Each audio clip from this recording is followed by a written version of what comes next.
Okay. Let's get rid of that.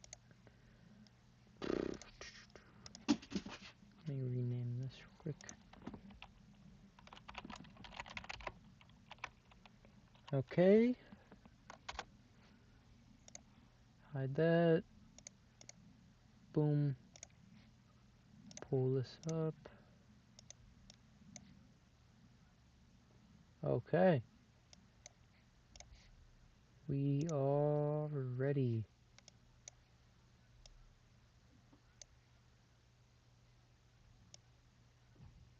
Okay, yeah. Alright. It's been a bit. It has been a little bit. Okay.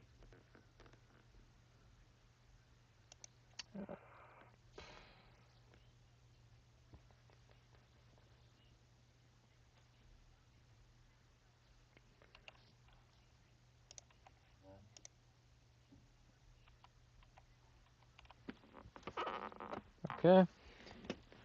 Everything's set up. Got my hotkeys set up so I can start and stop the timer just now. I forgot about doing that a second ago. Let's see.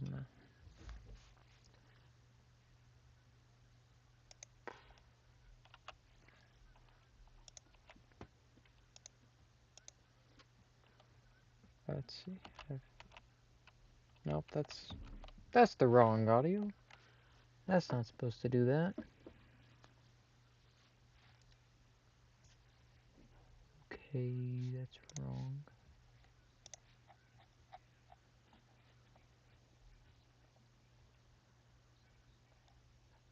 Ah, I'm dumb, that's why. Yep, there we go.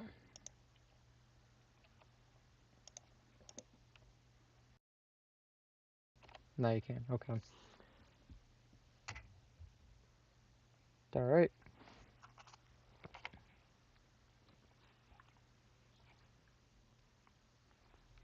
First fight. Oh, ignore that. First fight coming up. Torres Finney. You know, little middleweight guy. He's like 5'8" or something. DC type of build, except he's not fat, alright? Imagine DC, Daniel Cormier, but jacked. That's this guy. And he's a wrestler. Won his last fight on the Contender Series by TKO on the ground, I believe. But Torres Finney, good prospect so far from what we can see. He's 10-0, 3 wins at Contender Series. Only had history to have 3 wins at Contender Series. You know, Dana White was like, look, buddy, gotta get more experience. Right, the second fight, he wins the first fight of the Contender Series. Dana's like, not enough urgency, not enough this pop. Right. Second fight, wins the second fight of the Contender Series. Right. That's already a little bit crazy that he's on a second fight. Same type of thing. Dana's like, you need more experience, you need more urgency. I want to see, why aren't you finishing this guy? You could have done this, could have done that. Right. Classic Dana stuff. And then third fight. Oh, and by the way, Dana says, hey, you need more experience. You need to go out and get 4 or 5 fights. Then maybe we'll sign you, right? He literally says this guy, it's like out there, something like that. Something along those lines. More experience is the thing he says. So he comes back his next fight to the Contender Series, short notice, I believe. TKO is the guy. Dana's like, my guy. I think it's only purely because this guy, Torres Finney, got a lot of media attention. I don't he got picked up by the algorithm, pretty much. Because, I mean, people are just like, people know when he's a funny looking dude. In fact, let me pull up an image of Torres Finney.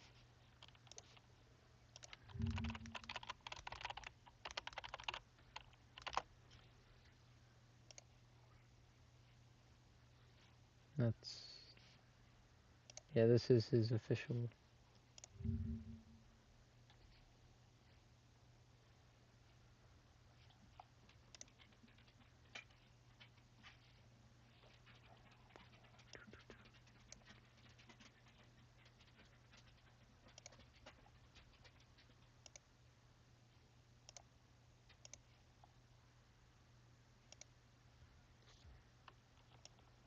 This is Torres Finney.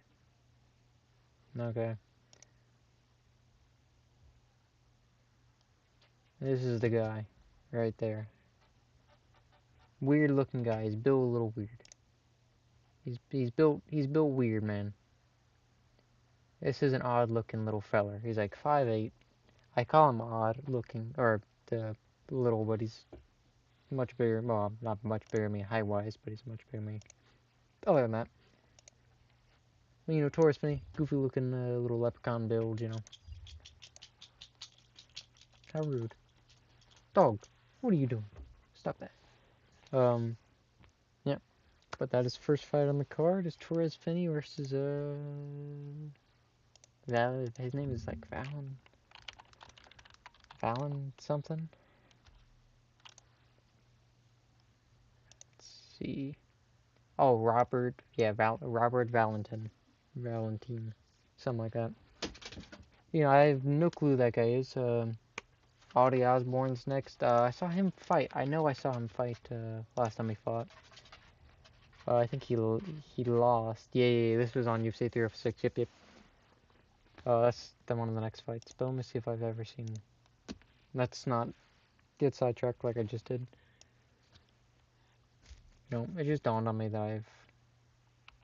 Never mind, we're good. I almost forgot immediately what hotkeys I assigned.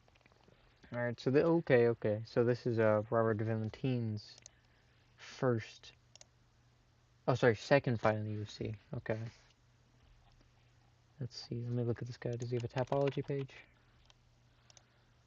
He does. Well, is that him? Pretty sure this is him. Yeah, no, this is him. Okay.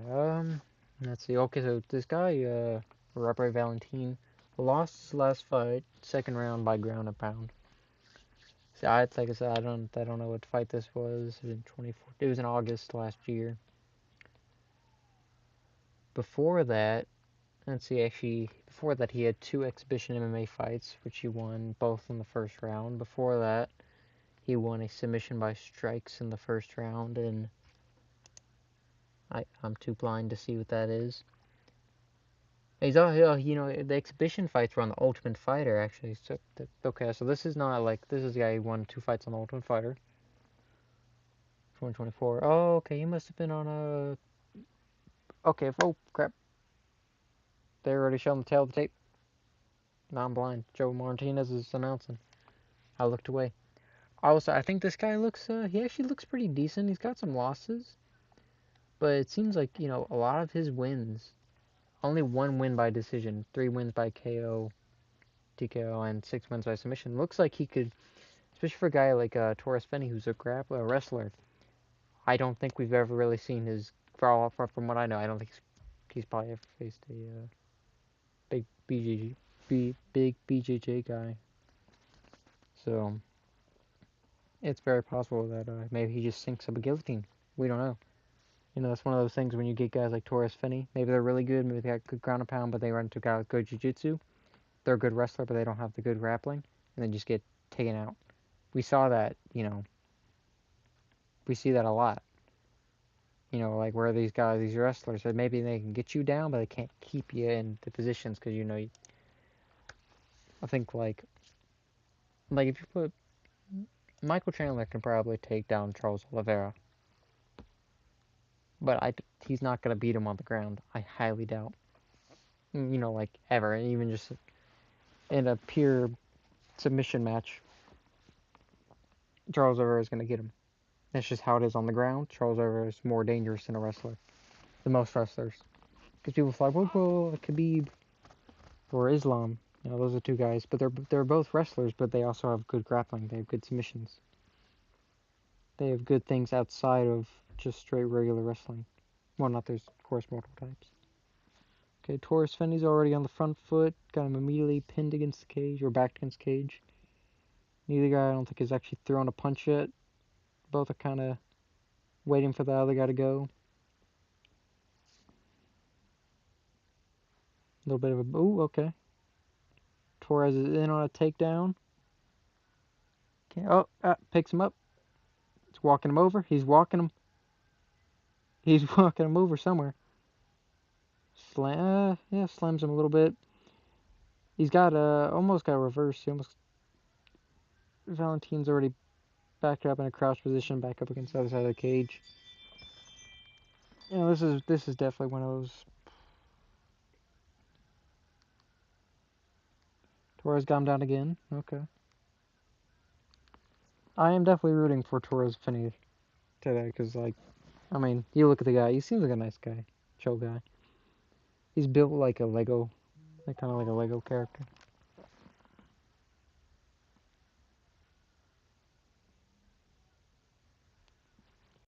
Uh, yeah, this may be a boring fight. Just until I know we're barely into it. I don't know. Just looking at it, I feel like this could be a matchup that ends in something boring. I will say though, two big takedowns. Torres is almost got a back. Torres is mounted on back. Now they're standing up. See, that's one of those things you hate to see. I'm like, you had an opportunity to get this guy's back, even though he's against the cage, and maybe he'll stand up, but drag him out. Like right now, you gotta drag him out. Because you don't. It's really, really frustrating to see. Oh, I don't know what he's trying to do. You're not gonna get that double. Oh, they're gonna win. I didn't think he get his hands locked. But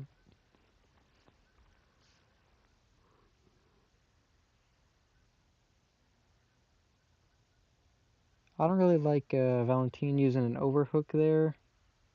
Trying to defend the takedown. I mean, he's in on your legs. Yeah, there, he's got taken down again. He's already so low down. You really need to try to bring him back up. He's already on your hips. Finney's in half guard. From what I'm seeing, it's like, I feel like this could really end up being a stalemate type of fight. Though I will say Finney's landed some alright things. Valentin's doing mediocre. I'm like, I look at this guy, I keep looking back. I'll look away at my monitor for a second, then look back, and Valentin's done nothing. I haven't seen the guy throw a big punch yet or anything.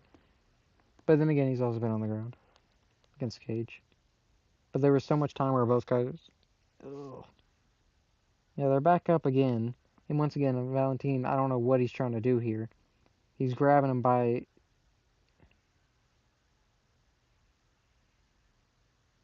Like, sometimes you see it and you're like, yeah, this guy has no clue how to defend a takedown. Like, this, you can just tell when some guys just have no clue what they're doing. Like, when you see, like, Jose Aldo takedown defense, you're like, oh, that's beautiful.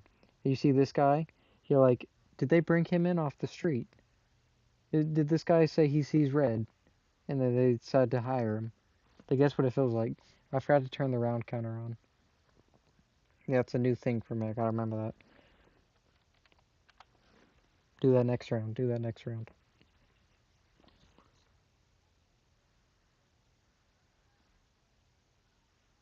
Yeah. See, that's what I'm seeing. So far, it's just a lot of stalling against the cage. Finney's getting him down. He's not really able to move too much on the ground before he gets back up. So that's what I mean by stalemate. But it's a great round for Finney so far. I mean, he's dominating. Okay, there's a little bit of life from Valentin. He's kind of spreading. Okay, nice. Probably about to get taken down again. Yeah, he's down again. Now, see, this is like, you got 20 seconds to go, man. You got him as the cage like this. He's in a fetal position. Just start raining down ground and pound from stack guard. He's going to try and push you off. Keep on him. Maybe you got 10 seconds left. Explode. Like, you really do see sometimes what Dana is talking about when he's like, yeah, some fighters just don't go for it. Because sometimes he will talk about it, rarely. But, because Dana, like, there's nothing worse than that. Like, it's so frustrating, when you see a fight. I'm like, man, you could be raining down damage. This guy can't do anything to you. You're taking him down at will. You're not able to keep him down, but, like, when he starts getting up, man, you gotta explode on him. Don't just go for the takedown again, because you're gonna be able to get another one. You've chained him 30 takedowns in a row already. Yeah, it's just bleh. And, once you get to the high levels, once you get to even just sometimes the top 15, middleweight, the top 15 is kind of weak until you get to the top 7, I'd say. is actually decently strong at this point. Top 5 strong, top 7 decently. Maybe top 8, I don't remember if everybody who's ranked at middleweight in the top 8, but I think the top 8's relatively strong.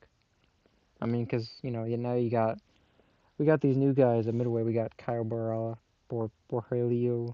He's pretty good, man. Jared, his last one was, I think, Jared Cannonier. We got Nasruddin Umayov. Hold on. And I'm remembering the timer. Yep, I did. And they're actually decently synced up. Mine's like a second ahead. I did a great job. Okay, we got some striking going on. He's back in his cage, going in. Finney's taking him down already. See, immediately, like, he tried to, like, Valentine, I don't know what he's trying to do. He flopped over his back like a dead fish. Like, when you pick up a screaming child, like, you pick up a child that doesn't want to be picked up, and they just kind of, like, flop over your back and kind of, like, smack you on the back? That's exactly what, Korean John on Twitter said Valentin has been defending well and get back to his feet. No, he's been doing good at getting back to his feet, but he's doing absolutely terrible on the takedown defense. He's against the cage. He's using the cage to get up, but he's not using it to defend. Not really. Finney's doing a great job at using it to take him down. Oh, he's trying to get a Kimura here from Valentin. I don't see him getting that. He's in a really awkward position to get it. Not a lot of room to leverage. But he is doing a good... he's doing a good job keeping control of Finney's wrist and negating damage. He's got him in full guard now. Okay. I don't know what... trying to go for a triangle. No. Lost it pretty fast. Yeah, this could be pretty good for Finney, though. He's trying to get the armbar. Man, damn. Bro. I swore I turned that notification sound on.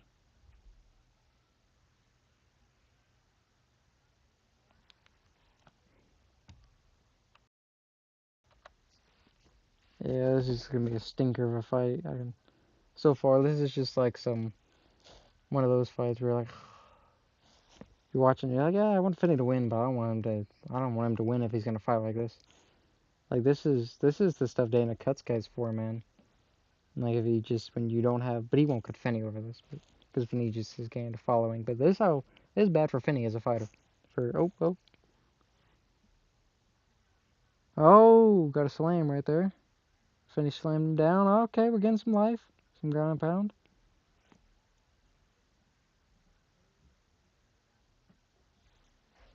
But a powerful guy like Finney, man, I want to see you explode with some ground and pound. That's what made Khabib at times. Khabib had some boring fights in his career. But what made Khabib fun when he was just mauling out. Okay, we got backmouth from Finney. Are you gonna try and backpack him? No, okay. He's just holding on to him. Okay. This is the most homoerotic thing I've seen. I swear, there really is nothing gayer than MMA at times. Like there's times I'm watching this where I'm just like, it's bad. Like he's just. It looks like he's kissing him on the back of the neck. Like this is just. Oh well, yeah, he's got okay. Finney's backpacking, but he's up pretty high. He may fall over. He may slip off. This could be a chance for Valentin. Oh, Valentin may be able to explode out here. He's in the top position now. Valentin is in the top position. And he immediately flopped. Finney literally just grabbed. Okay, actually, he may still be good here. No, Finn's crab. That is the Finn's crab. That was the most.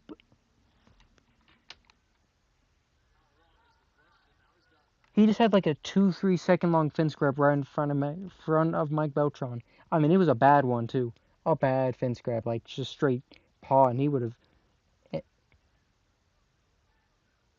That was a terrible Finn's grab. You're telling me Mike Beltran didn't see that?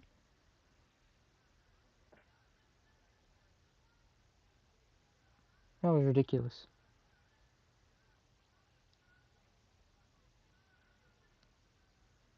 Thank God Finney is dominating this guy, because that ticked me off. I cannot lie. Take him down again, slam on top of his head. Do some Bilal Lee on him. Do him like Bilal.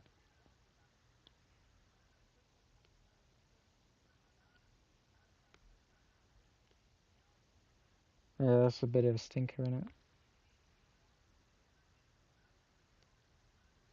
Ugh. Dude, that Valentine guy's got some weird tattoos, man. Oh crap. You can't even see that. Yeah, I'm not. I'm starting to think I'm not very good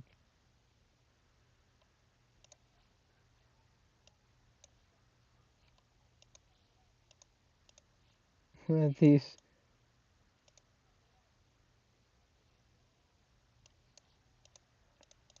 Did I lock it? Oh, that's why.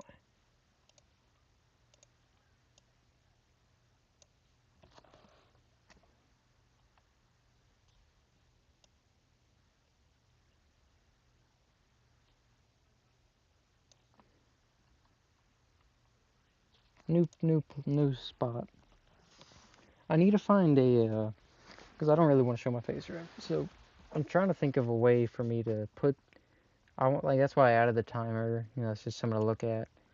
I added a little sub count. No, I want to find something better for that. I want to find something transparent for the sub count, so it doesn't, because that's ugly.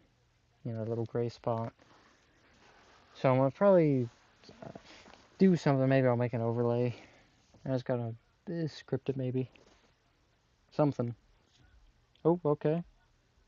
1-2 from Valentine. He's yelling at him. He's striking. They're striking a little bit. Clinch. Okay. He may have landed a nice little short left from Valentine. He's already. Yep, he's about to get taken down again.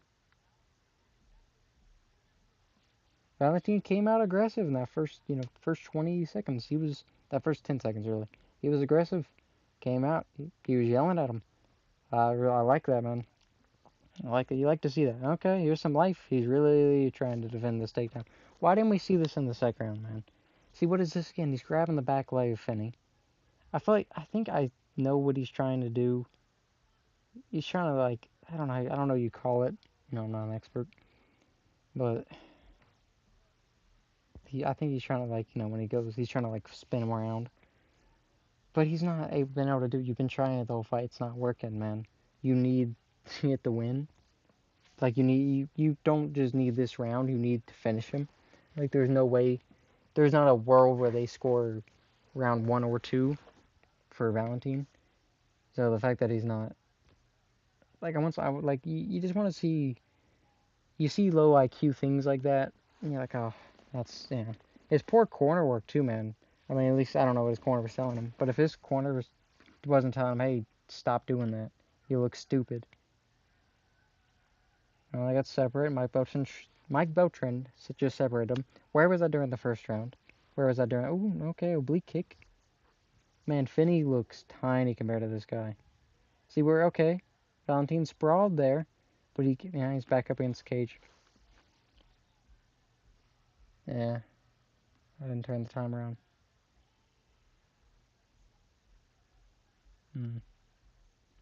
See, like, what is that, man? Just to get in some underhooks. Get, like, especially where Finney's short. I don't know exactly. I could be wrong.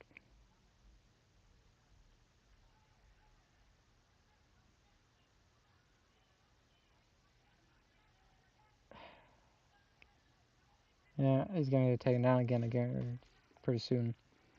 Like Finney's also I will say for what credit Finney, he's doing a really good job keeping his head safe. Oh, God bless. If you're gonna get taken down again, man, at least jump guillotine.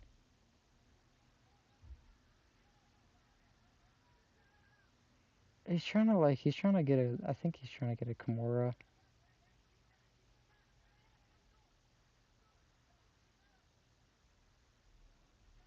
Like he's not trying to control the head of Finney. He's not, and Mike Beltran's separating again. I really don't like that from Mike Beltran, to be honest, because like, where was that during rounds 1 and 2? Why are we changing it? because that's feels biased. Like if you're not gonna do that during rounds 1 and 2, why do it? Oh, okay, Finney just picked him up and he dumped him again. Valentin, I feel like if he really, really tried, he may be able to reverse this. This is not the best position for Finney. That was kind of slow. Okay, yeah, some elbows there. Keep going. Keep going. All right. Yeah, very disappointing debut from Finney. Minute and 30 to go.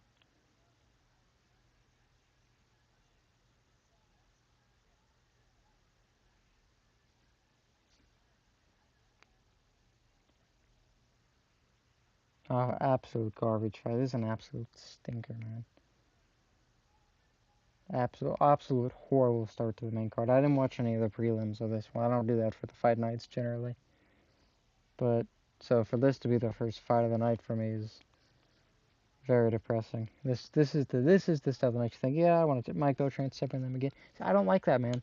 You got to keep it consistent. Yeah, Finney goes right back to it. Like you got to punish it, cause like there has to be something. Like this is the worst thing about MMA reffing is it's so loose. Like every other sport basically, basketball has it, soccer has this issue, football has it, boxing has. Every sport has this issue with refs pretty much because it's just too loose, man. They get to do whatever they want to do. And I think this is partly because they're hired by the athletic commission and not, I understand why the UFC can't. Yeah, like literally got his head under this man's balls and it's just like sitting there. That is it. Literally, I'm looking at this right now. 10 seconds ago in the fight, Valentina's legs spread. Finney's got the back of his head resting against Valentina's balls. Like, what is this, man? What is this? He's doing something to purely to win a decision. Don't get me wrong, he dominated this fight. He looked he looked like oh, his nose busted up actually. He looked like a phenomenal wrestler. He dominated, but like, why did Dana not want to not want to Dana did not want to bring this guy to the UFC from the Contender Series twice, 2 fights, because he was a man. You're just humping him. Like nobody wants to see that. It's not impressive. Nobody on the Contender Series. Like especially like when you're first coming into the UFC, you know, like the reason guys like O'Malley, right now Prates is a good guy coming up. Marcio Ruffy. Mm,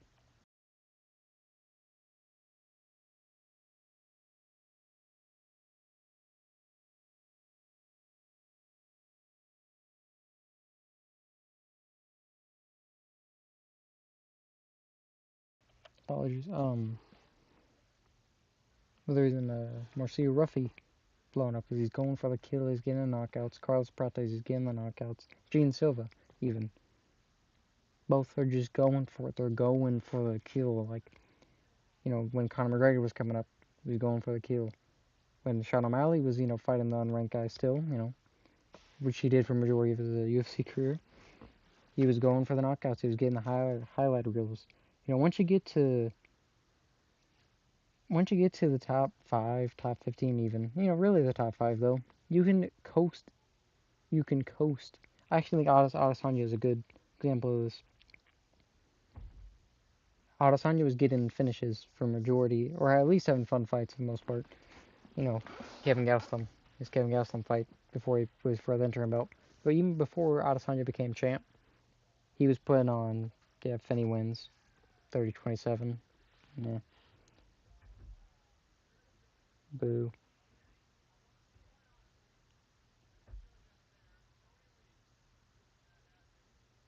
One judge scored it for Valentine. Tony Weeks canceled this man. Oh my god. How did they score that last round for Valentine? Never mind, but it doesn't matter. Both judges gave it. One judge gave it 30-27 Valentine. Let me tell you, there was no big punches in this fight. There was no big blows.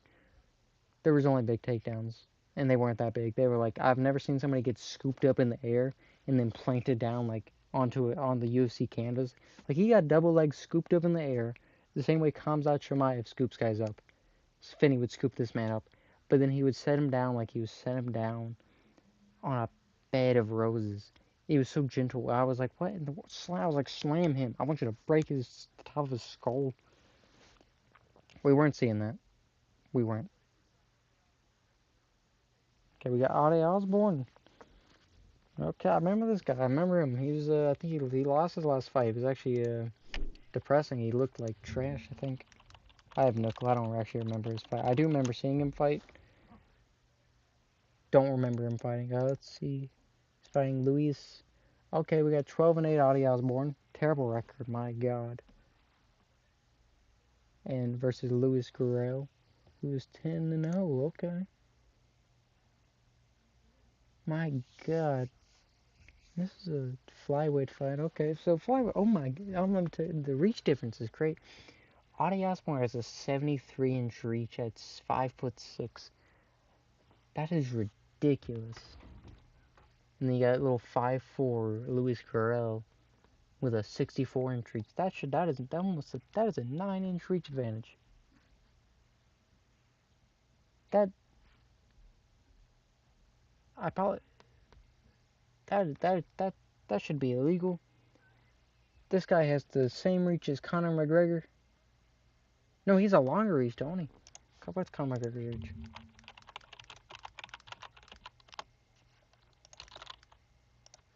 McGregor has a...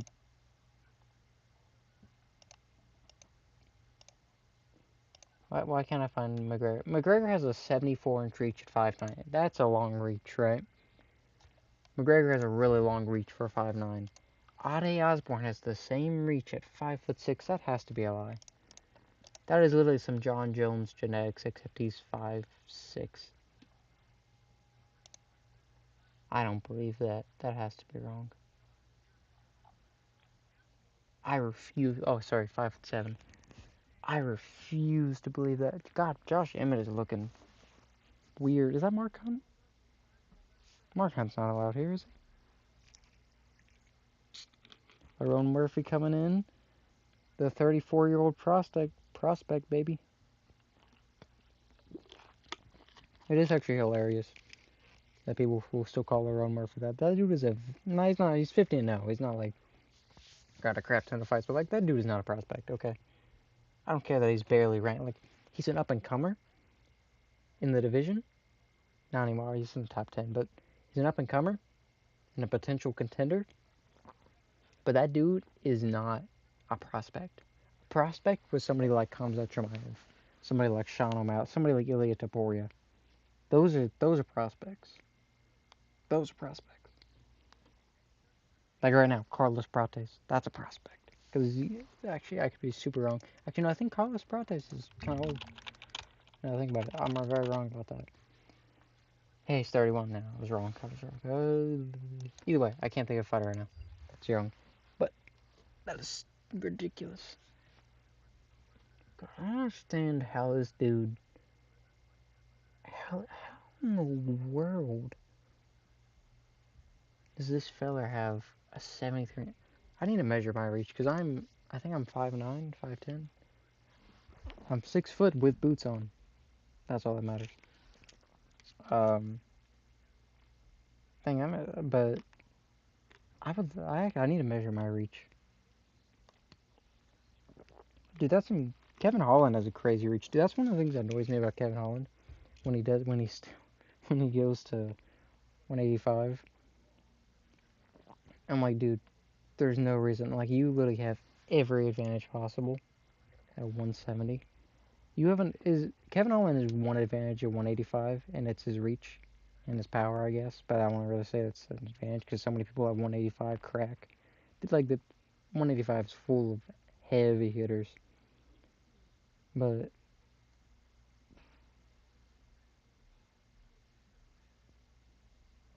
I lost my train of thought. Not gonna lie. I don't know what just happened. I feel like a ghost just like ripped into my brain. God, I can't speak. I have like cotton tongue or something. Like my tongue is. Every time I stream, I sound like a fool, and I sound like a fool in real life too. It's just on stream, I also sound like a fool. I don't know why. I'm very uneloquent with words when it comes to speaking out loud. In my head, I am an Einstein in the brain when it comes to speaking. Great at that. Great at speaking in the head. Great at thinking. That's what it's called. Great at thinking. Can have very, very, very concise thoughts in my head. Can't do that on my mouth. Can't have, I don't know why I struggle to speak the way I do, but I do. I'm probably, there's probably something wrong. I have hit my head a lot. I was actually complimented on having a hard forehead recently. That's probably not a good thing. Probably. Well, it's a good thing in terms of, if somebody punches me, hopefully they break their hand on my forehead. Never happened yet, though. I mean, I've been punched, but I've never been punched in the... Actually, I don't know if I've been punched in the forehead or not. I really thought about that. Imagine how Osborne goes on his Charles Oliveira run. 12-8, and now goes 20-0, 20-8. Definitely not gonna happen. But I want to see it because that is a crazy reach, man. I don't even remember who he's fighting. Luis Guerrero.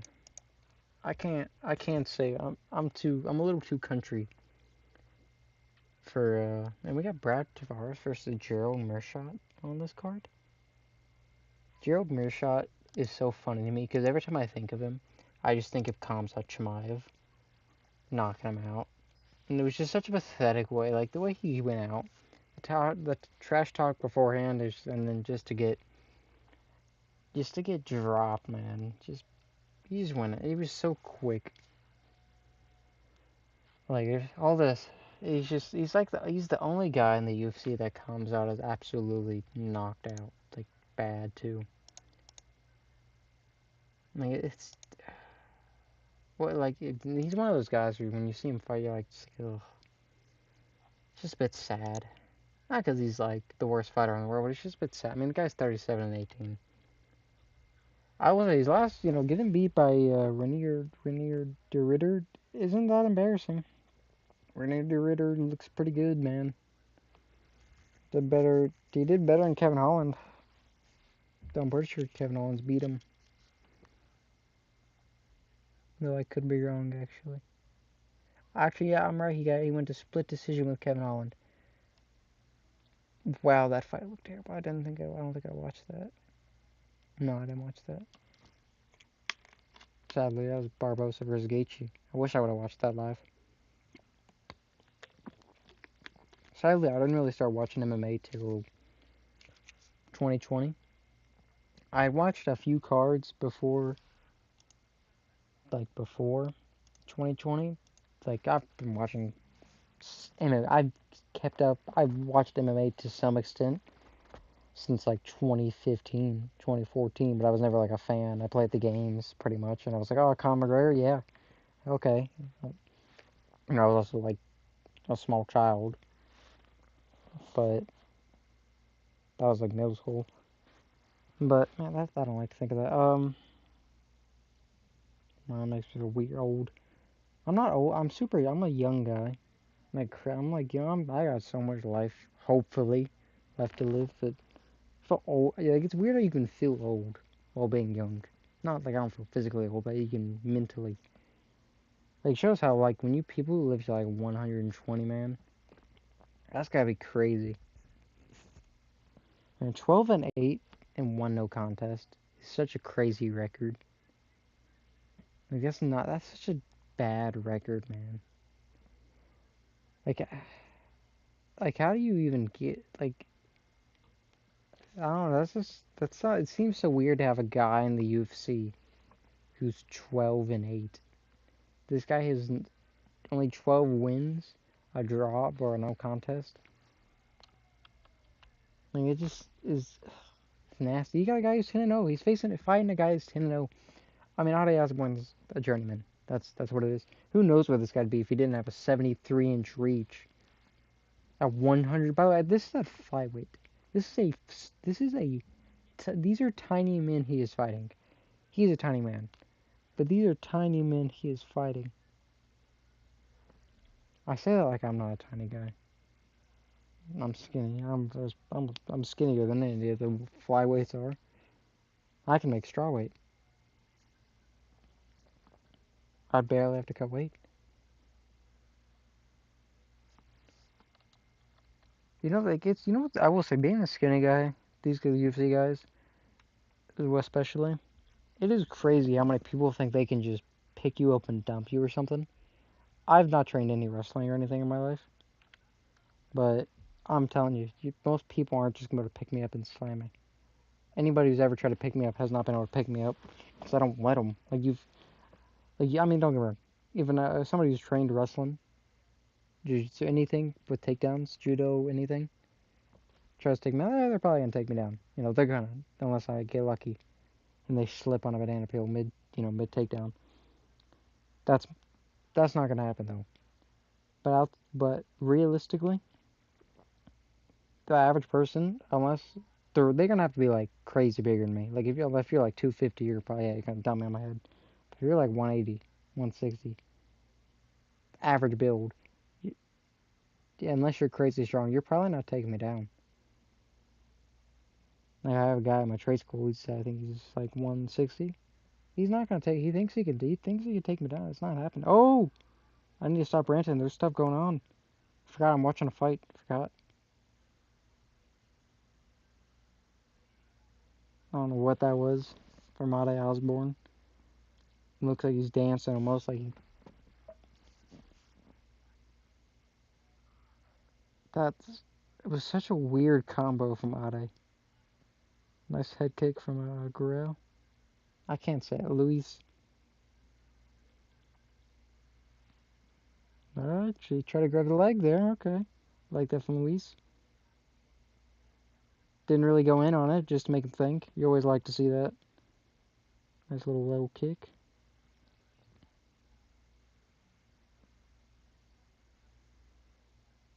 Alright, let's go. Come on. Hit somebody. Nobody his leg kick. A lot of head kicks from Luis, especially for the shorter guy. That's a little shocking. Ade looking goofy as always. He looks like a pretty decent striker. It's weird. It's weird that some of these guys like he's 12 and 8, but he looks decent. He doesn't look bad. Like this is not a low level guy. He belongs in the UFC. Like you could see some guys like they belong in the UFC, but they're not. There's something they don't have that other guys have. Whether it be oh my God, Luis just absolutely tossed him. This is probably what Ade doesn't have. He probably doesn't have any takedown defense.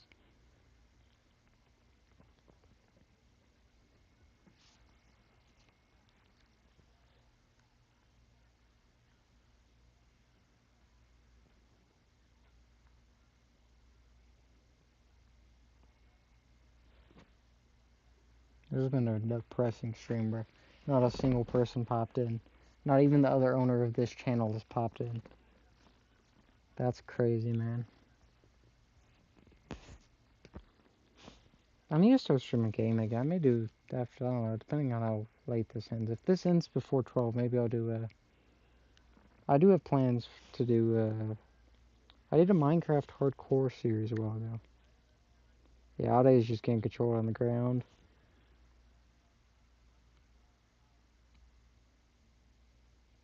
Alright. A little bit of lag there. Trying to get an arm triangle, I think. No. I wasn't paying enough attention, to be honest.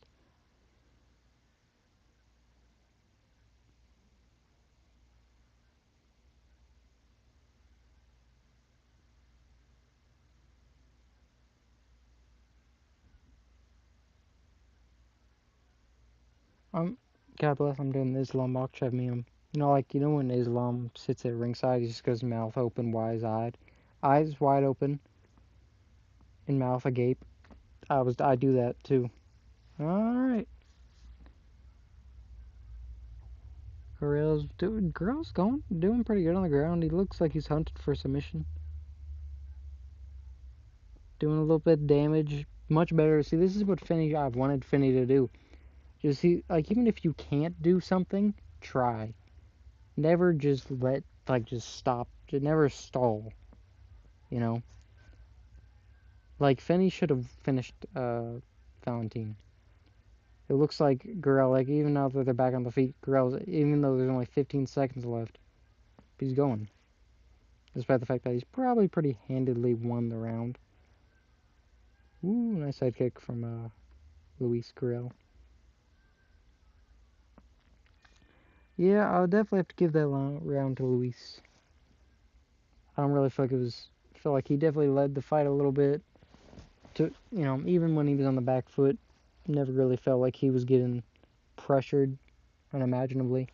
Because, like, when you watch Alex Pereira, right? When he fights, when he has somebody against the back of the cage, he's very good. He's just huncher down, stalk, slow, methodical. Dustin Poirier does that too, pretty decently well.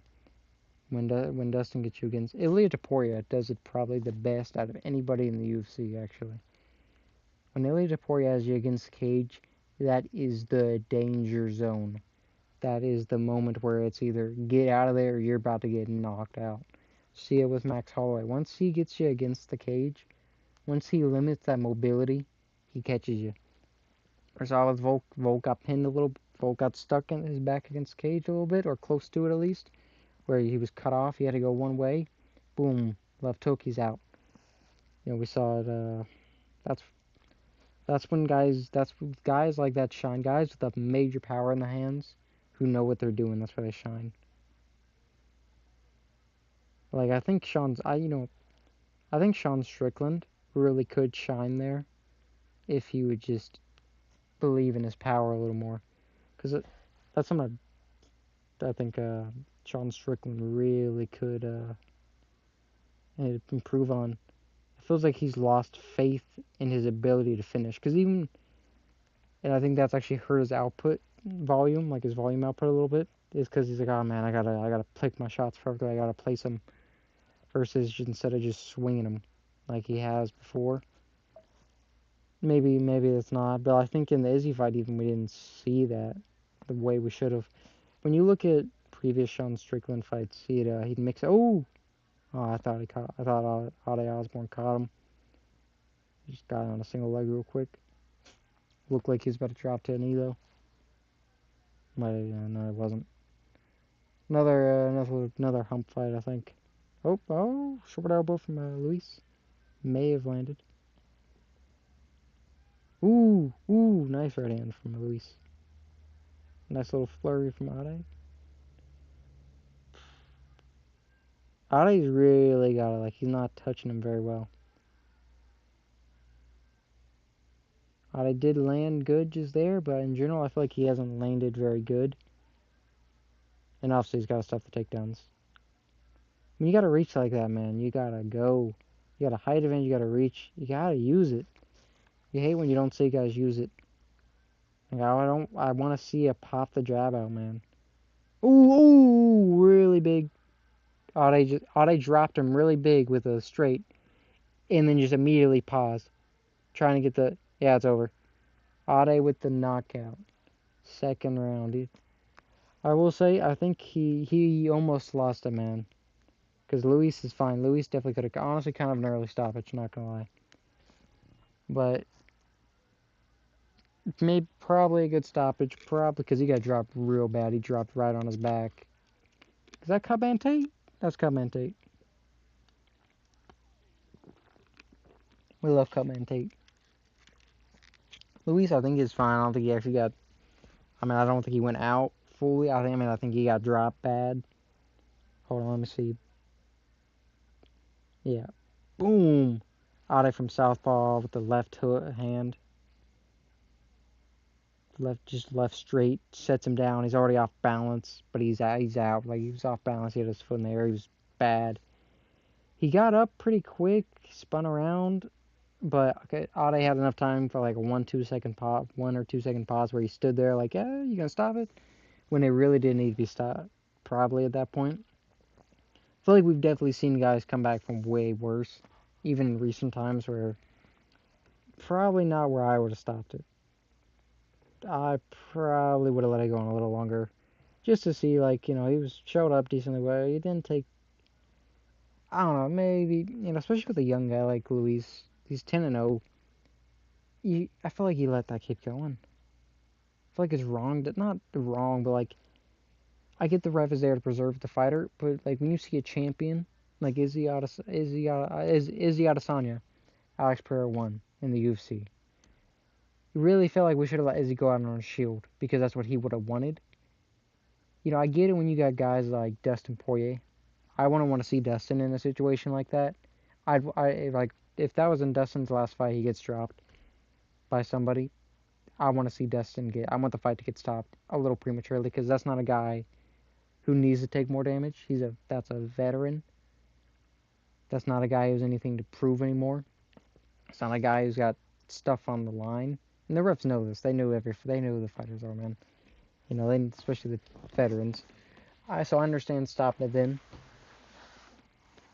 But I don't understand when you got this up and coming guy. He's only 10-0. He's only in 10 fights. That's 10 fights. Let it go, man. Let him go out there shield because this is a guy who's got something to prove. He's got a chip on his shoulder. This is a guy who's gonna fight for it. Still. So I think he let it go in those scenarios.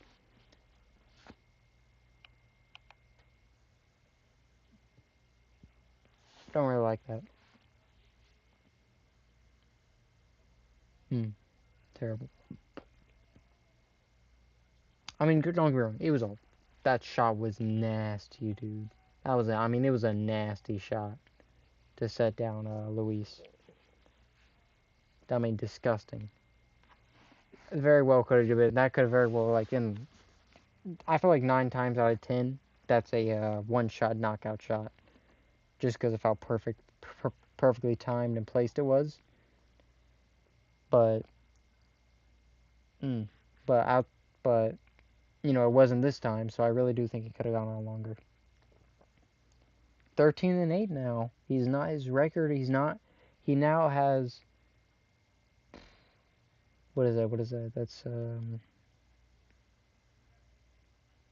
Okay. So you got 14 plus 8. That's 22. So that's like a what? 60% win rate, maybe like a 55% win rate, something like that. Not a very good win rate. Yeah, that was a crazy Mike Mallet. That's some from at Michael Mallet. Some terrifying speed and power. Hey, you got Aljamain Sterling's in this dude's corner. Huh? That could be KO tonight. Pretty easy. Want to be shocked? I don't know if we'll get. Just looking at the card, I don't really see anything that could top. Just looking at the card, I really don't see too many fights that could. I don't think Brad Tavares, Gerald Mershot's gonna be a barn burner. It could be. You know what? That one actually could be pretty fun. I don't think any of the other fights gonna be barn burners. Laron Murphy, and Josh Emmett. I see that one being either a crazy knockout from Emmett, or you see a really technical decision, Leon Edwards style win from Murphy. That's all I see.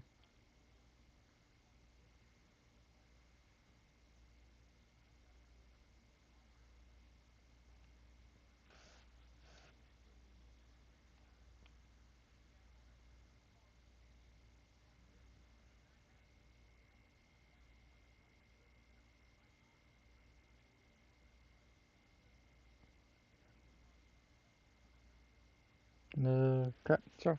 Man, this is not a good stream. This is very boring. I hate when I have nobody in the chat. It's very boring. If there's one person in the chat, it makes these streams so much better.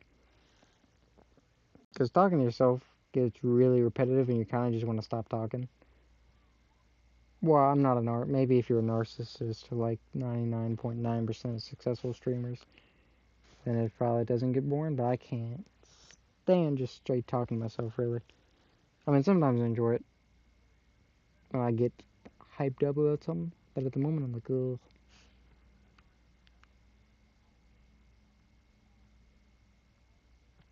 Especially when there's no fight. Like right now, there's no fight happening. So I'm like, oh, yeah, no, I really don't got anything. I guess I could talk about future plans, I guess, for the channel. So it had been a while before. It's been 21 days since I uploaded anything. Yeah, short. It was a short too, which is terrible. See, in my head when I upload a short, I'm like, yeah, it's good.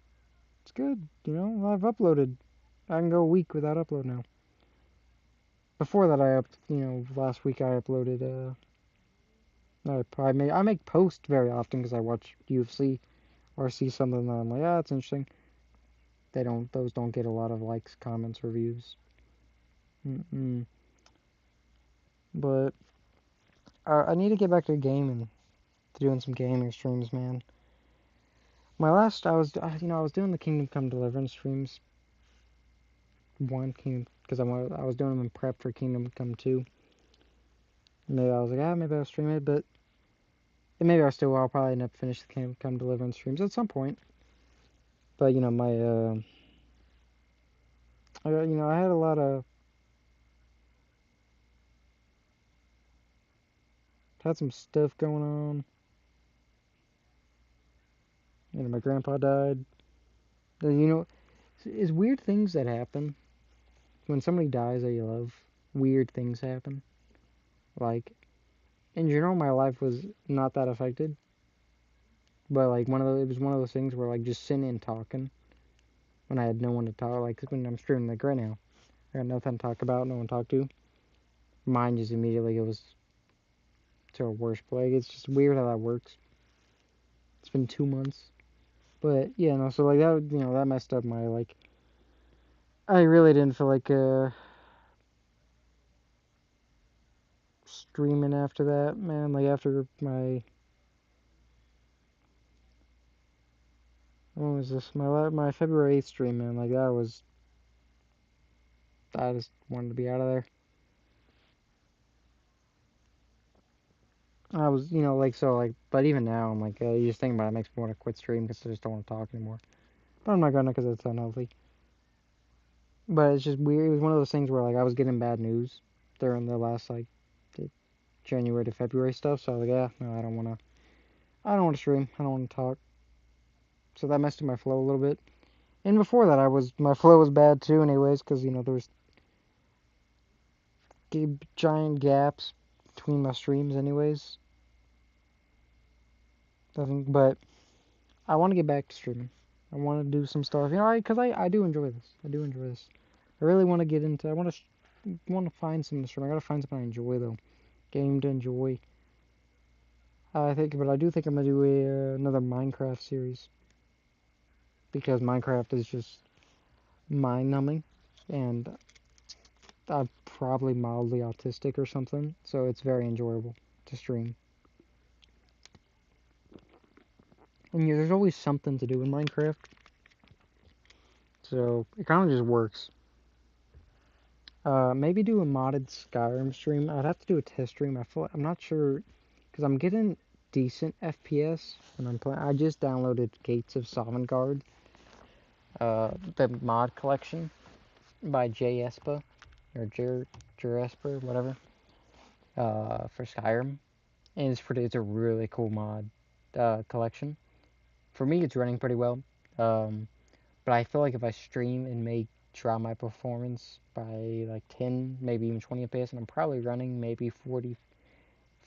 I think my average was 44 FPS, which isn't bad for me. I'm okay with that. I don't care about 60 FPS.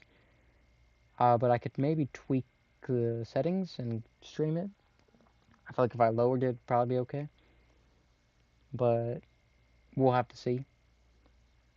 Because maybe I think I maybe stream Fallout. That could be fun. I wouldn't mind doing like a Fallout marathon. Not a marathon, but like, go through all the Fallout games. Except 1 and 2. I will never play Fallout 1 and 2. I can't. The games seem really fun. Fallout 1 and 2 seem awesome. But that style of gameplay sucks so bad for me. I can't stand that. I can't stand the turn-based. Oh, no. But I would definitely like to find a new game to stream.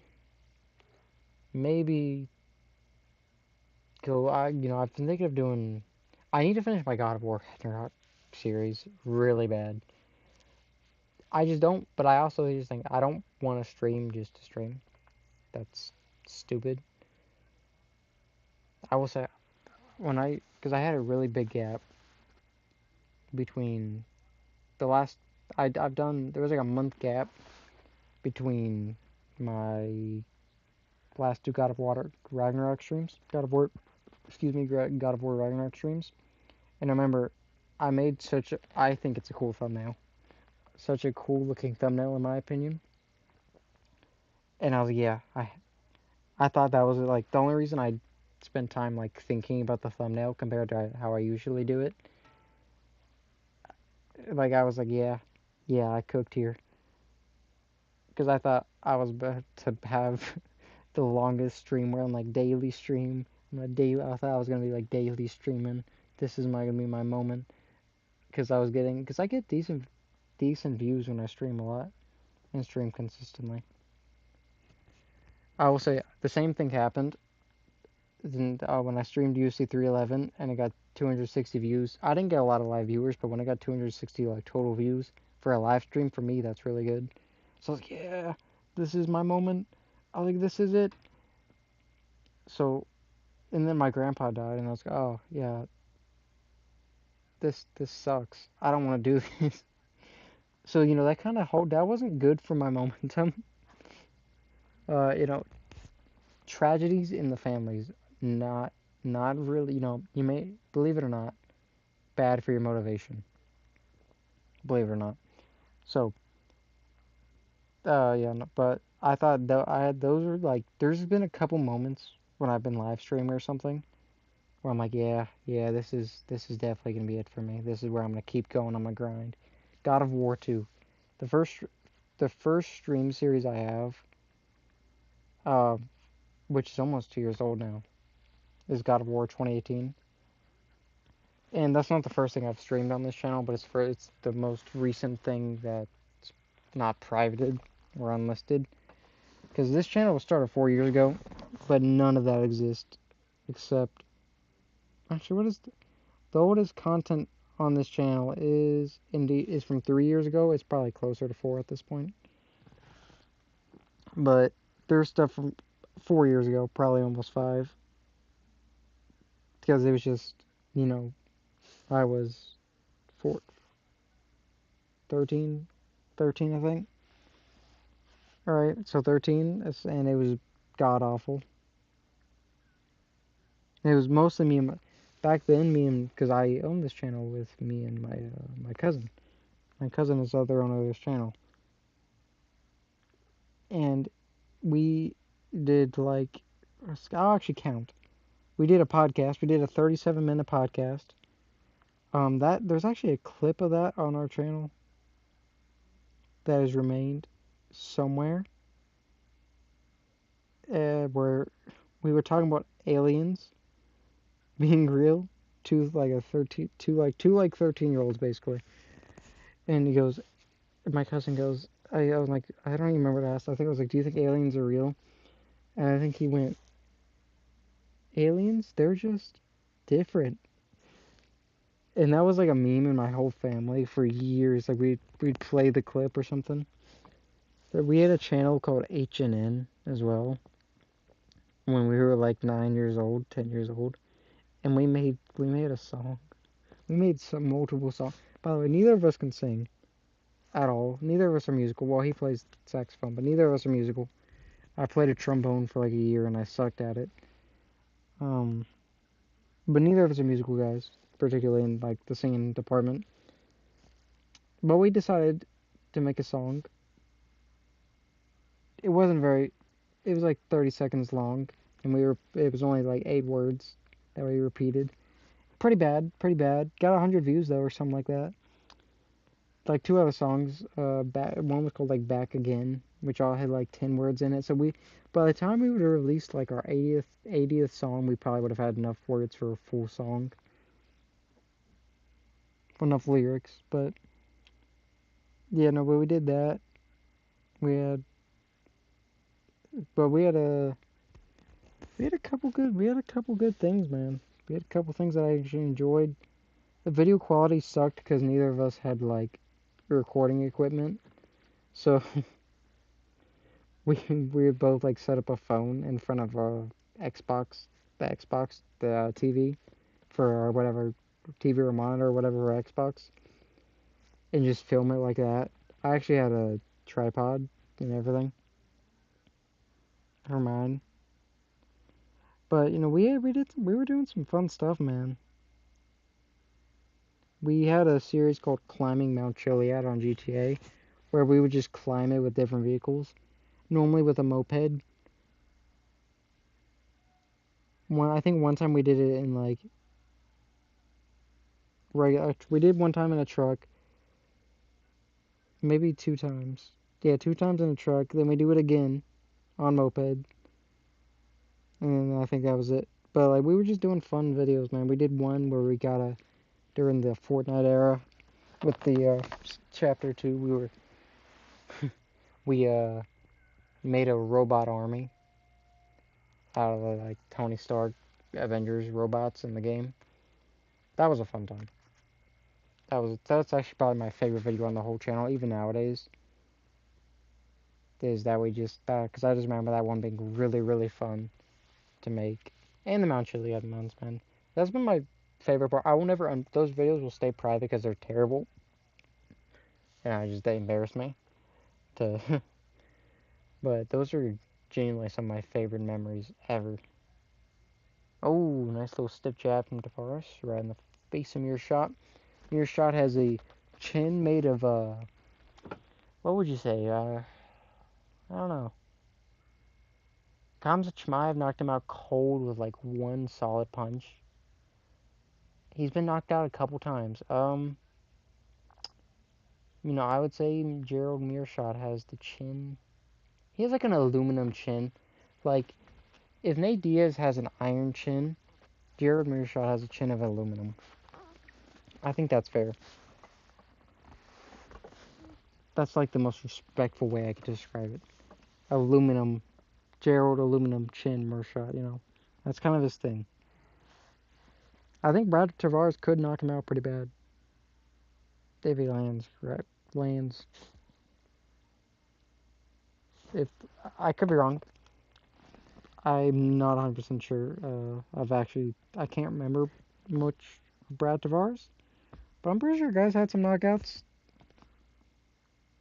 Could be wrong. I'm extremely wrong. The dude has 13 wins by decision and only 5 knockouts. Yeah, Brad Tavares is probably not going to knock him out. Never mind.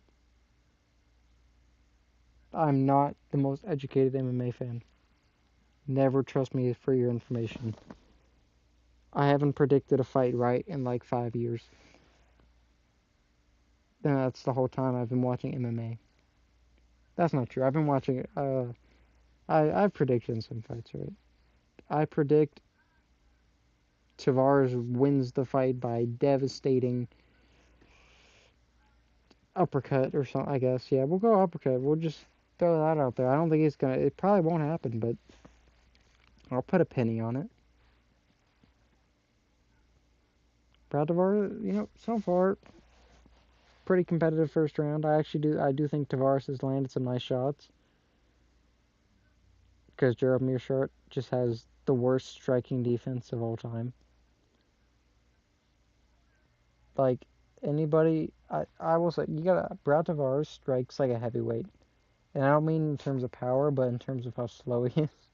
That was actually kind of fast, but so far when I'm looking, both guys just look slow and cumbersome. Like that from Gerald Mearshart was such a weak, sloppy, slow hook. Like you see that and you're like, my God, bring back Adi Osborne. This is the type of fight where I'm like, it's on the feet, but I'm like stuff's happening, but I'm like I want to laugh because it's just so stupid. Nope. Like you can tell some guys are just you can like this is a guy you look Gerald Mearshart right now. I'm looking at him like my God, this guy Never let this guy fight a high-level fighter again. Because he just looks so bad. Like, we can make fun of Driscus Duplessis.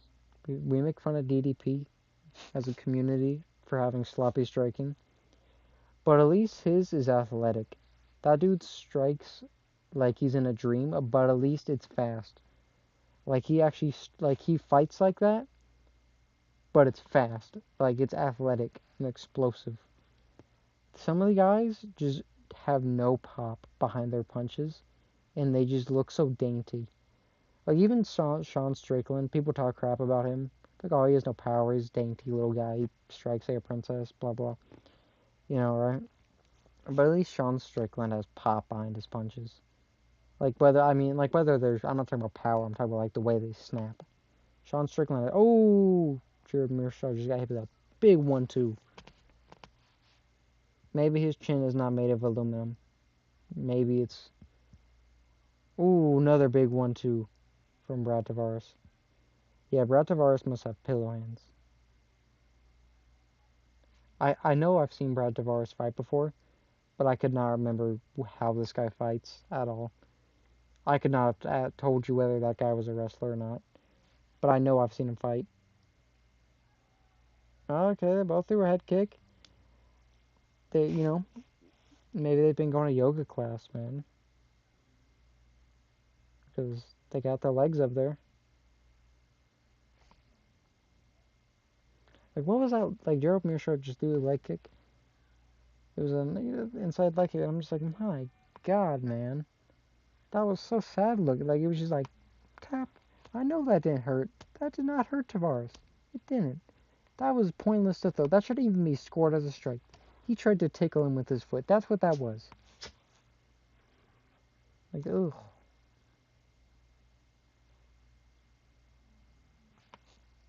Hmm.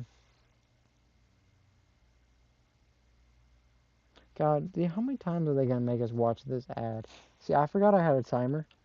I have a timer up here I'm supposed to be clicking. Have not been doing that. I'm probably gonna forget that forever. It's okay. I don't really think we need it. But I will, it's a nice little novelty. But I need to find something, man. Because I'm not putting my face on camera. Not doing that. No, no. Though I do think it'd probably improve stream quality significantly. But I wish I want to find something I can put. All right, second round, baby. Let's go. Round 2. And it froze. There we go. We're good. Dude, paying for ESPN Plus makes you feel like so. Oh, okay. Wait, hold up. Brad Tavares coming out like a. He's actually throwing. Oh, he's got. There's pop behind his punches. What? Why does Brad Tavares look like he knows how to strike now? What happened? What did his cornerman get? Did he get the inhaler like Greg Hardy or something? What happened?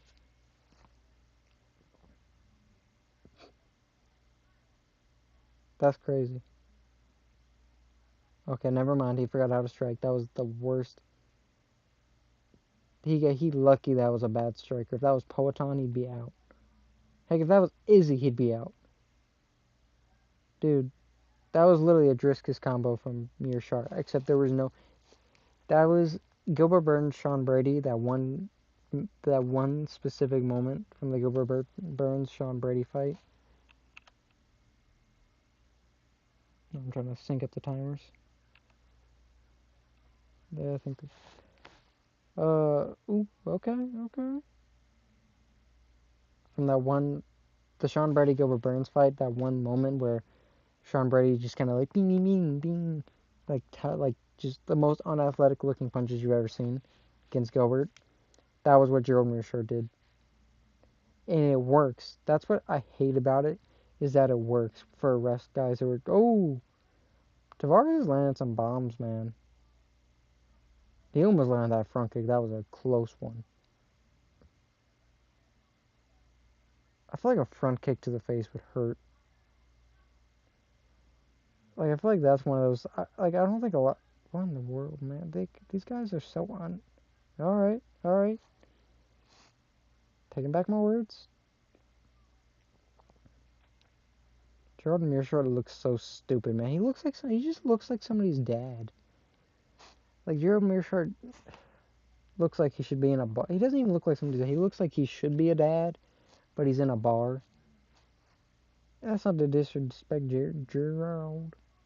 Oh, nice little flurry there. Mearshart got him against the cage. All right. I want a league, man, where they can just like bite ears and stuff. Cause I feel like when I look at these clinch positions, I know what I would do in real life. I'm gonna bite you in the ear. I don't know if you biting somebody is really effective because they don't expect it. If you oh okay, Brad Tavares off the cage. If you ever bit somebody in real life, you'll know they don't expect it. Two things are gonna happen. They're either gonna punch you in the face really hard, or they are gonna try and back up and get away from that situation. It's one of the two. The person I bit punched me in the mouth. Didn't feel good. So I'm not sure I recommend it. Oh, ooh. My prediction of uppercut from Tavares was so close to being correct, I feel like. Just then.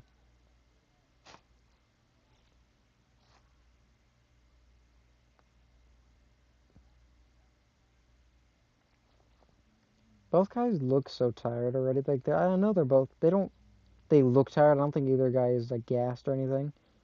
But you can tell when guys start like the way they like back against the cage and like bounce off it instead of straightening themselves up naturally. So when you look at that, you're like, how do guys in this same weight class go, oh, a little bit of a stumble? Like, how do some guys, there's no reason you shouldn't be able to go five, like, 5 rounds like the other guys in the division. Like, that should be your goal. But no, some of these guys got 2 round cardio.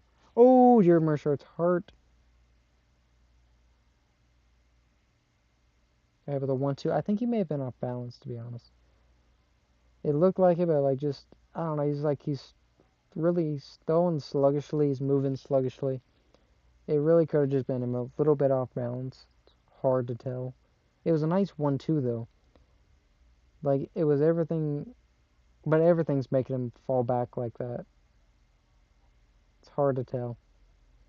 All right, we're moving on to round 3.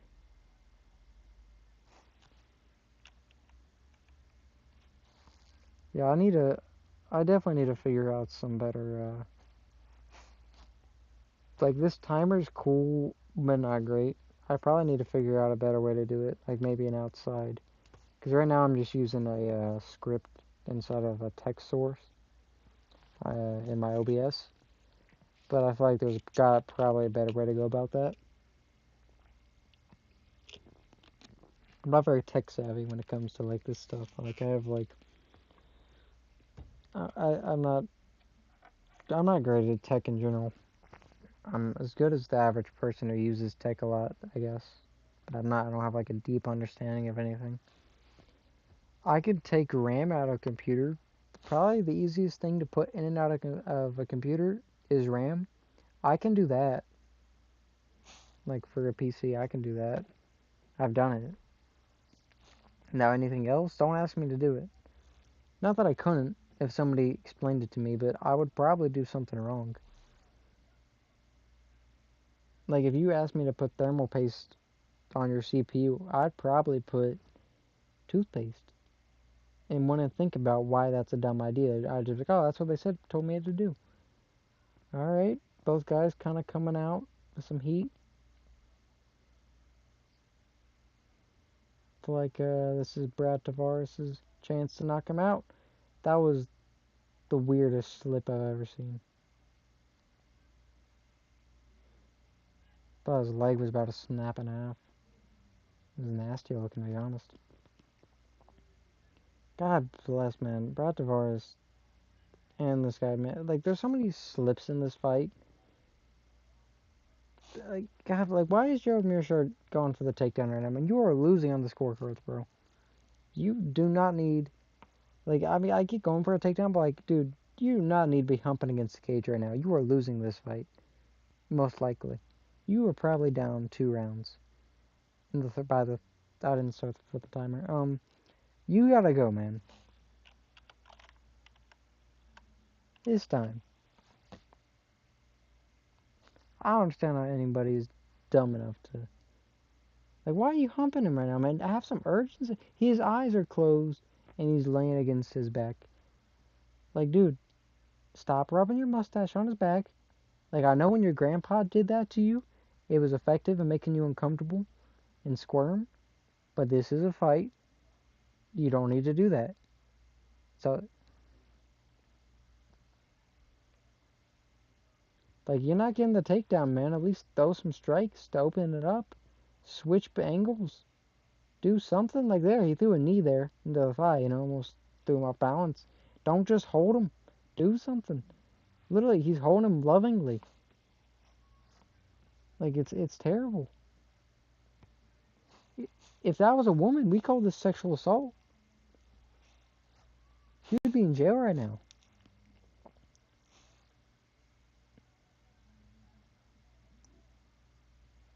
I guess the issue with this, I guess that's the issue with the sport, man. But here's the thing, Mike Beltran, what is like, was separating these types of exchanges in the Torres Finney fight. So why aren't they separating it now?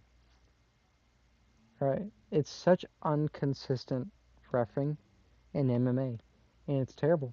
Right now, they should have separated. They've been like holding against fins with there's been no sign of a takedown going to happen for a whole minute. Wait, almost got something. Don't make me eat my words, Gerald, please. Who's reffing right now? I think it's Mike Beltran again. It's actually Mike Beltran is the ref right now. Why aren't you like? It makes it look like you wanted Torres Finney to lose because why were you separating those exchanges if you're not going to separate these ones? You were literally the same ref. This is my. I can't stand Mike Beltran, to be honest. I love the dude. He looks like a really cool dude. Seems like a cool dude outside the octagon. But he has had some atrocious moments as of late. Like, what are you looking at, Mike Beltran? What? What are you staring at? There's nothing going on right now. You look like an idiot. Like we all love the guy because he's got a cool beard and a cool mustache. But it may be time for the guy to hang it up. Maybe time.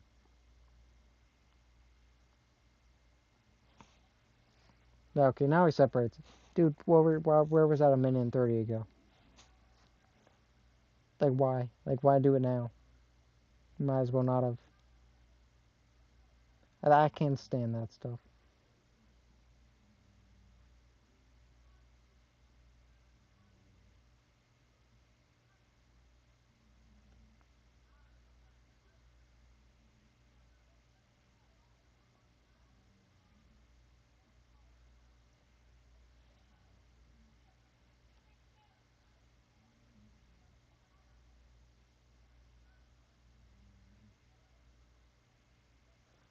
Yeah. Kind of a boring fight. Yeah, we got another 20 seconds to go. I get the feeling. See Gerald Meerschaert right now. He's holding him against the cage. He looks like he's about to pick him up by the waist and caress him, love, and just have a session with him. Like, it's just one of those fights, man. Yeah, they're bringing it a little bit at the end, in the middle of the octagon. 2 head kicks in a row from Gerald Meerschaert. 3 missed the last one. They both have their hands raised. I'd be shocked if Brad Tavares doesn't get it. I mean, I want to be like, don't be wrong. If they gave it to Gerald Meerschaert, it wouldn't be like the craziest thing I've ever seen. But I want to call it a robbery. But I would say, you guys probably shouldn't judge fights. Now, if Tom Meek is judging, he'll probably call it a flippin' draw or something. How that guy gave it 30-27 to Robert Valentin versus Torres Finney. I do not know. That guy genuinely needs to be investigated. Because there was rounds. He had like 4 minutes, 3 minutes and 30 seconds, 4 minutes of control time in the second round. Torres Finney did, and somehow he lost that round when there was. I don't even know if there was a significant strike landed in that round.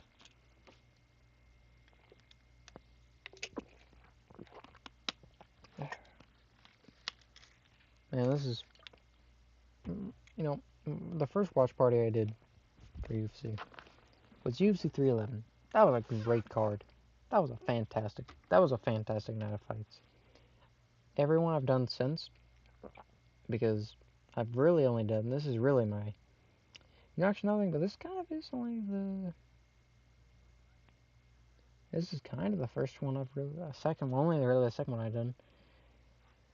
The 312, because yeah, this is actually the third one I've done.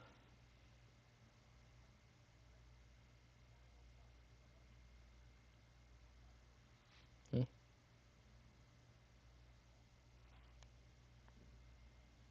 Yeah, no, but that's weird. Sorry. I was looking at the stream for a second. Thought I was looking goofy.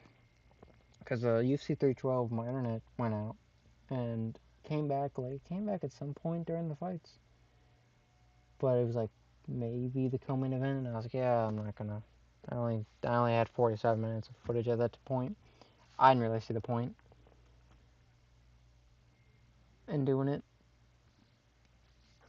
Post that, cause like, I'm just gonna watch fights, and I'm glad I didn't, because not a lot of fun stuff happened. But UFC 311, dude, the card was just great. And then we had Marab versus Umar on UFC 311, and that was so awesome. But UFC 311, you had Kevin Holland and Renier de Ridder. That was awesome.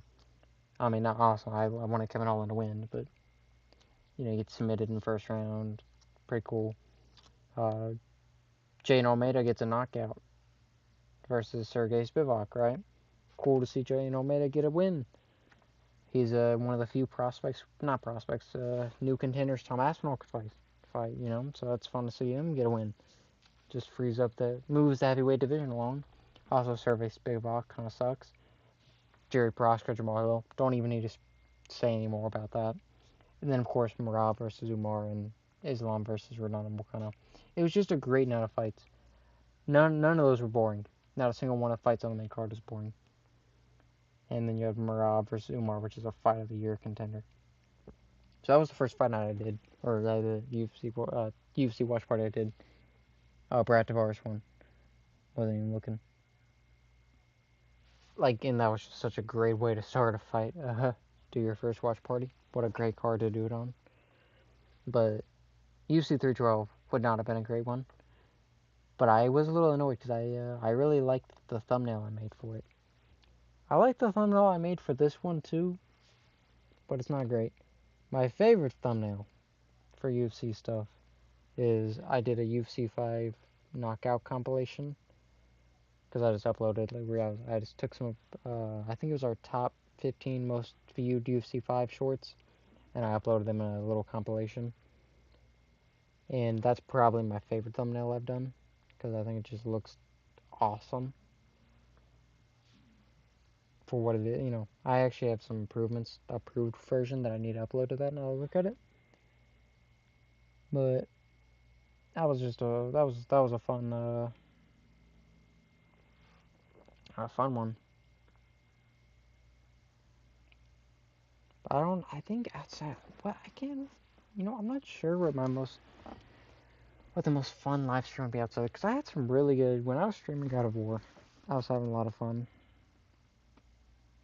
Because with the God of War ones, I had a couple people that came into my God of War streams that consistently, and that's always a fun time. Same with the Last of Us streams that I did. I had the same group of people that would come through, and that was really fun. And I did the God, dude. I know I did my first few God of War streams really quick, consistently, and then I dropped off, and then I came back and did it. And then I know I did my Last of Us streams, and I did all of those in really quick succession. I did that in 2 weeks maybe. 1 or 2 weeks, which is good for me, not good in general. And then I went right back to God of War. I got my finale, which is beating the Valkyrie Queen. And I was also streaming for generally a good long. My God of War streams have the. I would stream for 5 hours. Not all, no, not most of the time. Most of the time I was doing like at least 2 to 3 hours, which is good for me. And then The Last of Us, I wasn't doing that long. Within I know the final Last of Us stream, I ended up being the longest one, so because I just wanted to get it done. And I suck at The Last of Us. I'm good at. I know what to do. But I suck at the combat, so it took forever. Same with God of War, because I'm playing on the hardest difficulties on all of these. And then I did my God of War Ragnarok stream, same thing. Didn't finish it yet. Did one or two Skyrim streams. Don't even have that save anymore on Skyrim. That was modded pretty heavily, I think. But I don't even, not anywhere near as modded as I have it now. But definitely not what I would stream anyways. And then I know I did my Minecraft series. I think I did that, could be wrong, but I think I did that decently consistently. And then I died. Really wish, I only got 5 of those in. I really wish I wouldn't have died, because it was a hardcore. But I want to do another hardcore series. I mean, like I said, depending on what time this card ends. If it ends by 12, I'll probably do that. Probably start up another stream. And I know, of course, and after that, after my hardcore streaming, it's been really slow. That was 8 months ago, and I've only done 2 streams since, but we'll call it 4 now, after this one. So that's not great. Of course, I did, a video, a 3-minute video. I've done a short.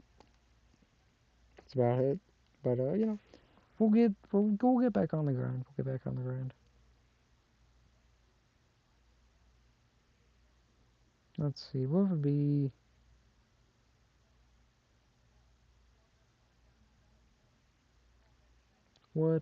a good topic? What would be a good fight to talk about?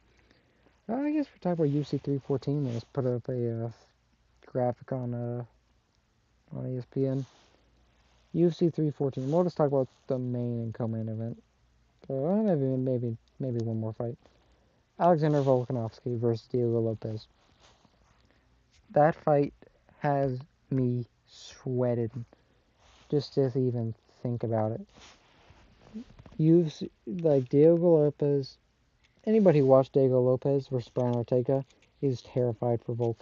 That man shut that boy's lights off and then woke him back up in the span of like 2 seconds. And not even 2 seconds, like a second. That fight has me sweating profusely. That fight has me sweating. Like if you put a David Blunt, whatever his name is, that big old fat guy, in the desert and made him run. That's how I was sweating. That's how I sweat when I think of that fight.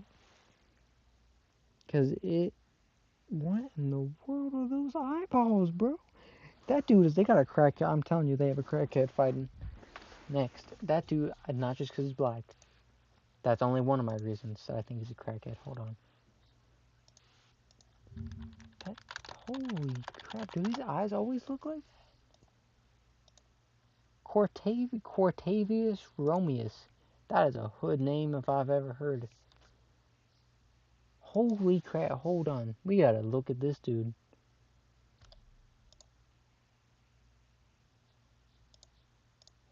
Oh my god.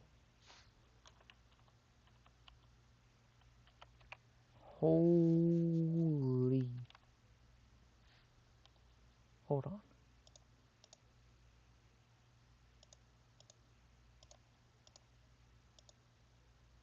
What? How is it not? What do you mean it's not connected? My monitor's on.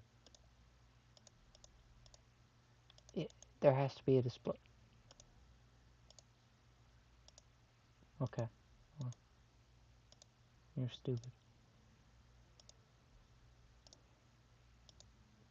Look at this dude. Look at him.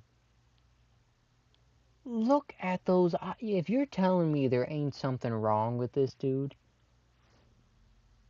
nah, nah.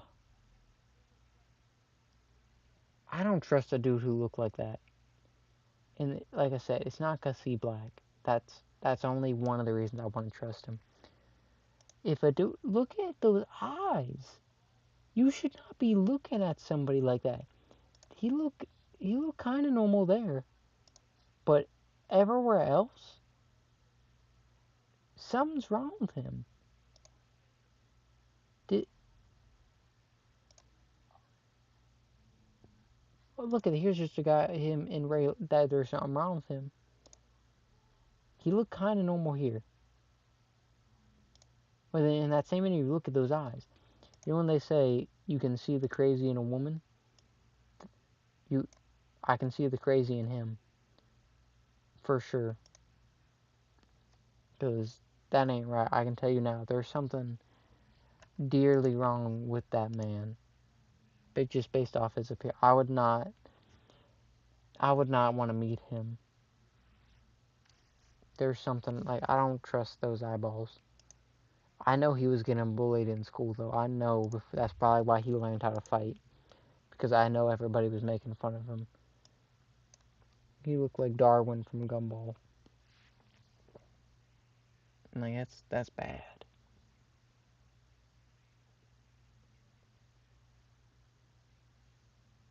And his name is Cortavius Romeus. He's fighting some dude named Cheng Ho Lee.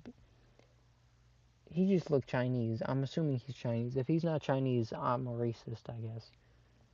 So I'm gonna hope he's Chinese. I could have fact checked. Maybe I should probably just do that now. Actually. Cheng Ho Lee, where you from? Where Cheng Ho Lee from? Cheng Ho Lee is from Korea. Ooh, yeah, I guess I'm racist. It's alright. That's okay. Either way, the Chinaman, Cheng Ho Lee, is fighting a dude named Cortavius Romeus. That is a gladiator name. I know for a fact who if I don't his dad probably named him. I don't know if it I'm gonna assume his dad named him. I feel like his dad was probably watching Gladiator. He saw Russell Crowe being in the movie Gladiator, and he was like Maximus Decimus Meridius, and then he was like, yeah, I'm gonna name my son. What was his name? Cort Cortavius Romeus. What is the Latin root in that word?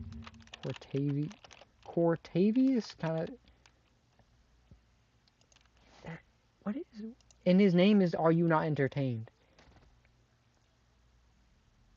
His name is. That's his nickname.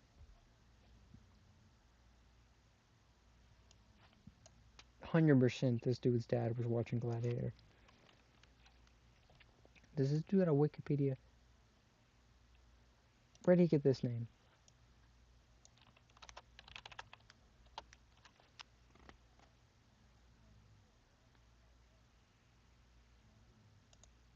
A name with the.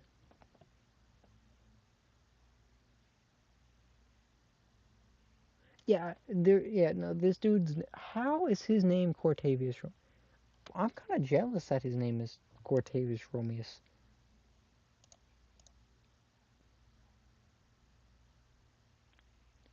He sounds like he'd like. I feel like when I hear the name Cortavius Romeus, he sounds like he'd be in a skit. Like he sounds like he'd be a character in Greek, like a Greek skit. It sounds like a Shane Gillis skit, man. I feel like if Shane Gillis made a skit about Caesar, like Caesar getting stabbed, there'd be some dude in the background, like the janitor named Cortavius Romeus, who saw him get stabbed and snitched or something. Like that's just a wild name.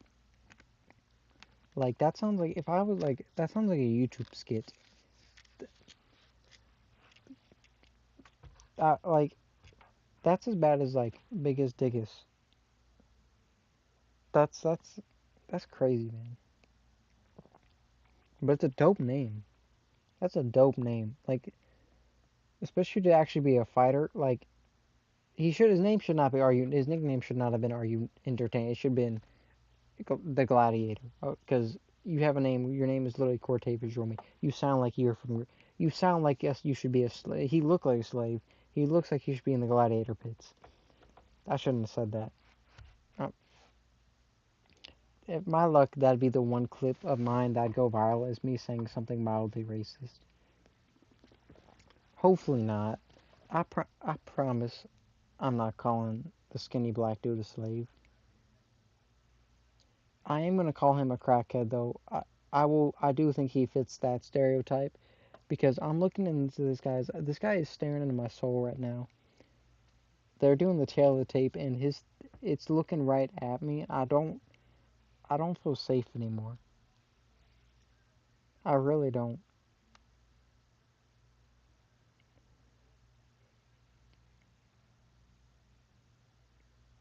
Chang Ho Lee is such a weird.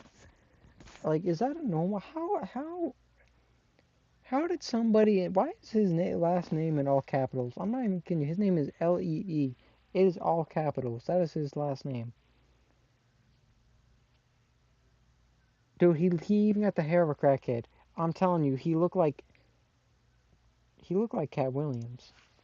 Like he has the Cat Williams hair, and Cat Williams is a known drug addict. Even though he will say he didn't do Cat Williams is definitely a drug. I can tell you now, Cat Williams is 100% at minimum a former drug addict.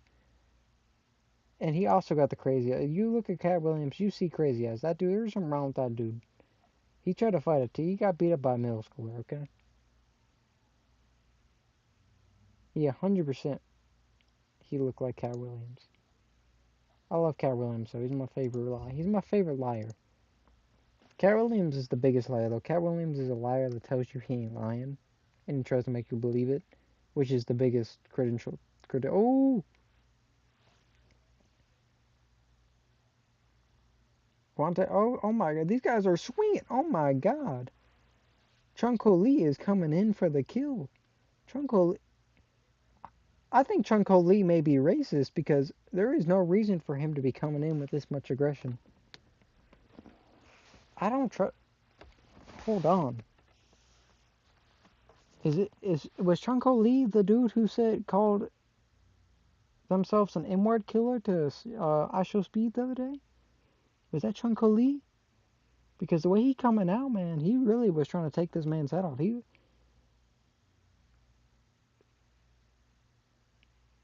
What in the world? They now they're dry humping, but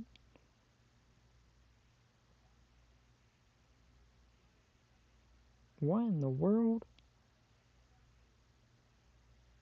Oh my God, Chunko Lee took him down. Chunko Lee is in full mount. Chunko Lee, that is my favorite name ever. That should not. That's very amusing to me. I don't know why. You can tell I'm really white because this is the stuff I find funny.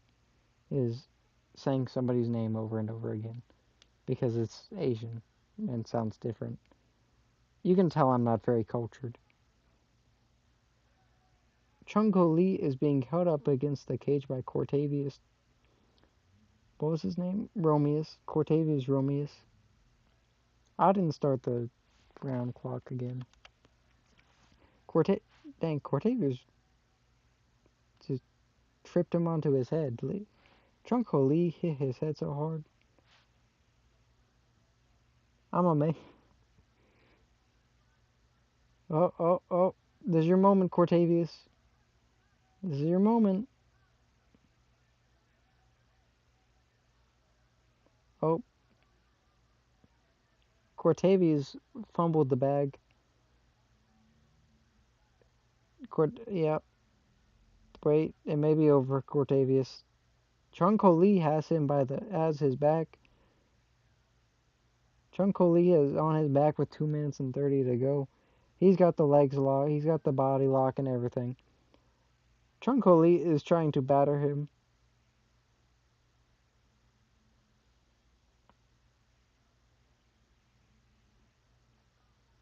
I would not want to fight Chung Ho Lee. He is a very mean man. He is very vicious. But what did he say something about Chung Ho Lee's mama? Because like he really is going. Like you don't see normally, you don't see this much punching from the back. Like I don't mean like he's throwing little pity patter punches to get him to give up. He's trying to hurt him from back. It's actually, it's good to see, man. Like guys, he's hunting the submission still, of course, but he really is trying to like do a little bit. He's trying to do some damage. He's almost on the. He almost got on the chin with that one. Chung Ho Lee has him in the body triangle. He is not getting out. Body lock, whatever. Chung Ho, Chung Ho Lee has an unbreakable grip with his body lock. I'm really beating a dead horse with that joke. It's not even a joke. I'm literally just saying that dude's name. It just sounds funny. Chung Ho Lee is attempting to choke him. That cannot be comfortable. See, I'd bite him if it were me. I'm not gonna lie. Oh, oh, oh! He's got. I think he's got the choke. Nope, nope. Survived. He's almost. Oh, Chung Ho Lee has him flattened out. He's got 36 seconds to wail. This is Chung Ho Lee's moment. No, Chung Ho Lee! You butchered it. Chung Ho Lee, you suck. They're in full guard now. Chung Ho Lee is trash.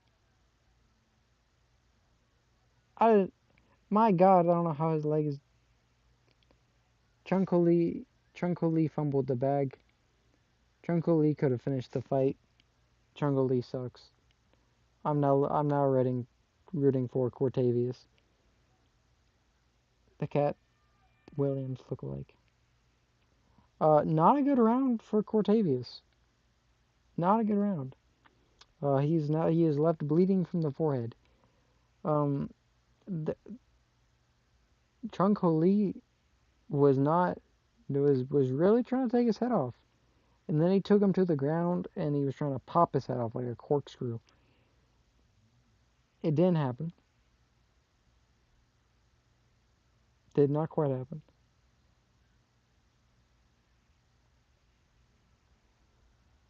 I just saw the craziest ad.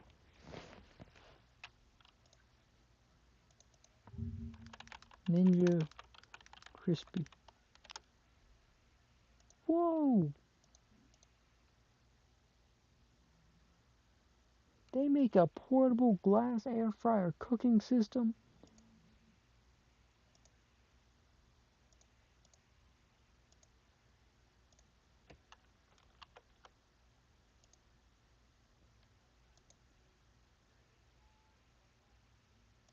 Look at this thing. That is awesome. I want one. Hold up. Do I need to waste 170?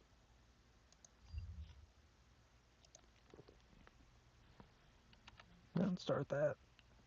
It's 10 seconds behind, but that's okay. Okay, once again, Chung Ho Lee is. Was there a nut shot? There was a nut shot. Chung Ho Lee need him in the. I'm telling you, Chung Ho Lee has something against this guy. He came out swinging like crazy, and then he need him. Oh yeah, he need him pretty bad on the nuts. Actually, that was a pretty big knee. Chung Ho Lee is trying to make sure he don't have children. He looks like he's crying. Yeah, he's crying, man. No, not quite. Not quite. His eyes just look like that. His eyes just. I mean, to be honest, when you got eyes that wide, who knows what goes inside of them? Like, there's probably just dust particles.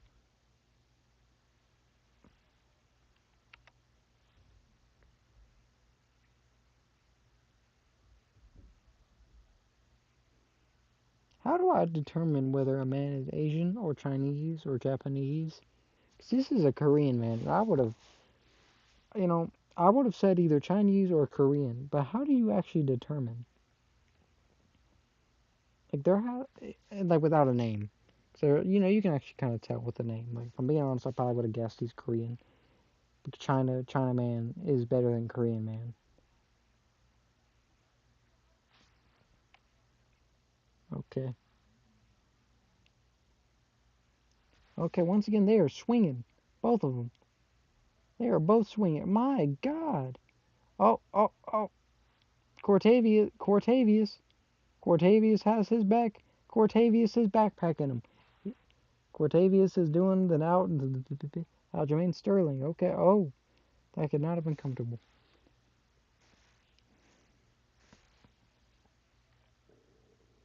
Cortavius has his back. This is Cortavius' moment. He's got 4 minutes to go. Cortavius has the Cortavius could get the finisher. He's got back. He's on his back. He's not that high up. Don't fall. Back on the. Why would you do that? Okay, let me tell you now. Cortavius is the biggest idiot I've ever seen. He was on back mount. Don't get me wrong. Was he sliding from the back mount a little bit? Yes, he was sliding from back mount a little bit. But should he have decided to ditch it completely to try and go for an armbar from bottom? No. That was one of the dumber things I've ever seen. And I now think Chunkoli will beat him now because was dumb enough to let Chunkoli back on top. And last round, when Chunkoli was on top, he butchered him for the most part. He gave him another opportunity to do that.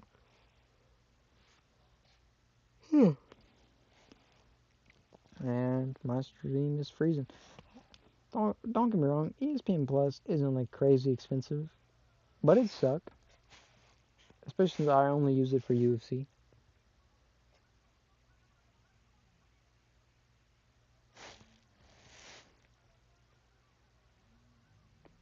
Because I got the Russian link, brother. I don't have to pay. My God, Cortavius is bleeding. Cortavius is bleeding bad. That's a lot of blood. That's got to be in the eye by now. I don't know where the cut is exactly, but it's on the right side of his face. See? Oh!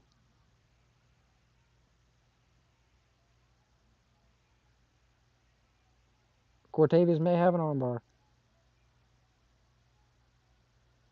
I've never seen it from this position before. Like, never mind, he lost it. I think it was actually somewhat deep, though. Yeah, dude, Cortavius is leaking blood. This is like Khalil Roundtree's levels of blood. This is some Nate Diaz bleeding. Oh, yeah. Chunko Lee have the back. Oh, Chunko Lee has him flattened out on the back. Never mind. Oh, my God. This is a beatdown, man. Dude, Chunko Lee wants this win. Like, no more joking. Like, both guys want the win, but Chunko Lee is trying to kill him. Like, there's just a difference in, like, the violence. Like, Chunko Lee is this close to finishing him from ground and pound. Oh, he's raining down elbows. John Jones would be proud. Like, it's that level of Fish's elbows on the ground. Yeah, fight's over.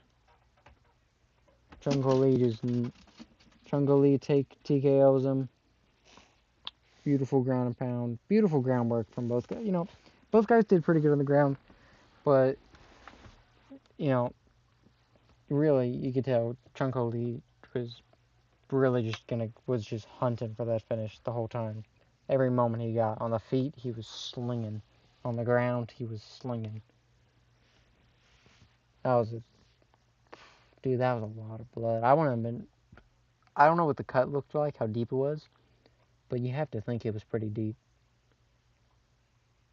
to be bleeding the way he was.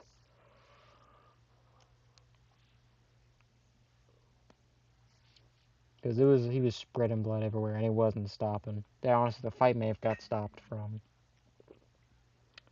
something else. The fight may have there may have been a doctor stoppage depending on how bad it was. I wouldn't have been shocked, and it was definitely gonna impact Cortavius in that third fight or third round.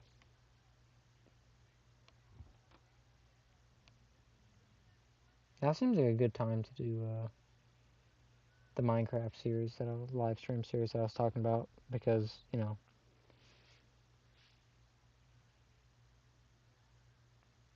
Minecraft movie money.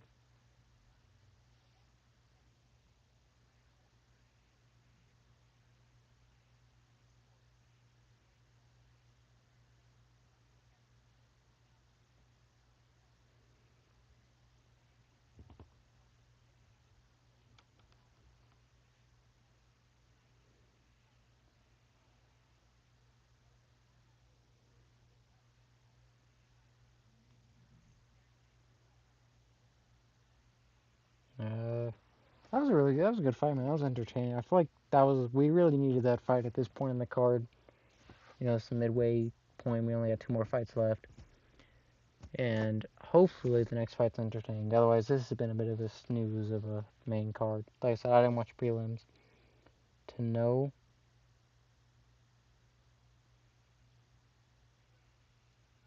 if the rest of it was bad,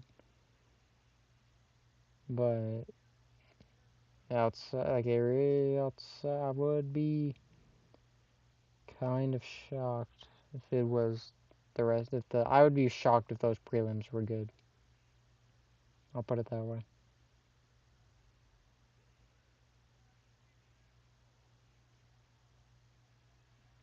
Yeah, that was a good. That was a brutal beat. You love to see it because not a lot of guys get that. Like not a lot of guys are aggressive enough on the ground. I don't remember what fight it was, but it was relatively recent, and it was the guy had the guy had him got a guy in crucifix on the ground and just put a beating, and I mean a beating on the dude from crucifix. No, the guy could knock it out. I don't even think the fight finished there, but it was pretty good.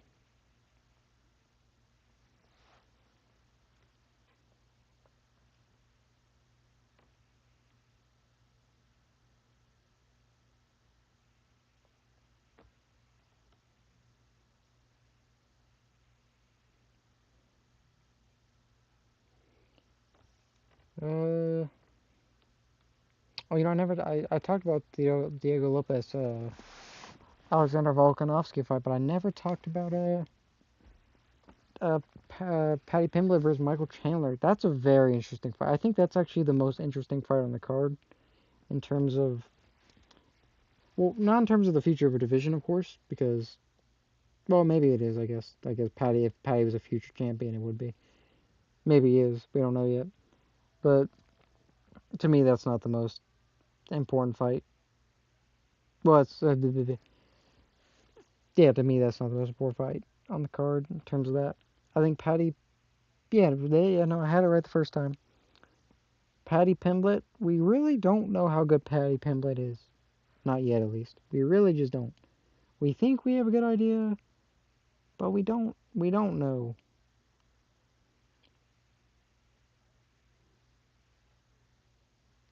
because, like, Paddy in his last fight against Bobby Green looked really good. He looked technical. He looked good. He looked technical. And he got submission. He was measured. He did everything you would expect a guy who's supposed to be a potential top five fighter to do. Right? He did what was expected of him for his status. But before that, before that fight was Tony Ferguson. Really disappointed in that fight. Paddy did. Very disappointing. in my opinion at least. Because the fact that did he finish Tony Ferguson, or did he go to? I think he went to decision with Tony Ferguson, right? That's which is crazy, right? Especially since before that fight, Tony Ferguson was finished by Bobby Green. Of course, that's not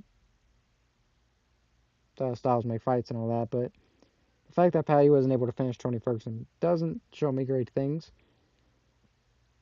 But the once again, maybe that was an off night. We'll never know.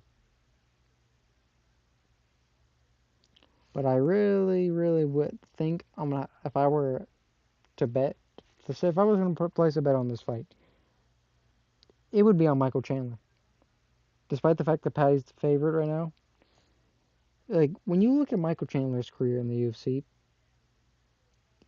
all he's done is have good performances. His last fight against Charles Oliveira, who Paddy Pimblett has not proven himself to be as good as, sir, that was the worst performance of Michael Chandler's career, or not career, but in the UFC so far, and yet he still had, in my opinion, um, he still looked good. Like he still had moments compared to like because when you look at okay, let's look at Armand was way more competitive with Charles, right? But before that, Benil Dariush got destroyed by Charles. That didn't happen to Michael Chandler. He didn't get destroyed. He got beat convincingly, but he wasn't destroyed. He was outclassed, I guess. That is true. But I would not say he was destroyed. Because I mean, that's a. But it was one of those fight. It was one of those fights where you definitely could see like, is this where Michael Chandler is gonna start slowing down? So right now I think with this fight, I think the reason people are looking at Michael Chandler like, yeah, maybe we shouldn't, is because maybe he was a little bit different in that fight. Maybe there was a little bit of because Michael Chandler's old, he's like 37, 38. That's old for a fighter. So maybe it's his time to slow down. We don't know. So I think that's one of the reasons people are picking against him in this fight. But I want to bet the house on Chandler, but I would say he has a really good chance because I don't see Patty outclassing him on the feet. I don't see Patty submitting him. If Charles Oliveira can't submit you, I don't see Patty Pimblett doing it. I don't, I see a clear path to victory for Michael Chandler. I don't see one for Patty. I think Patty could win, but I think it's going to be a really hard night.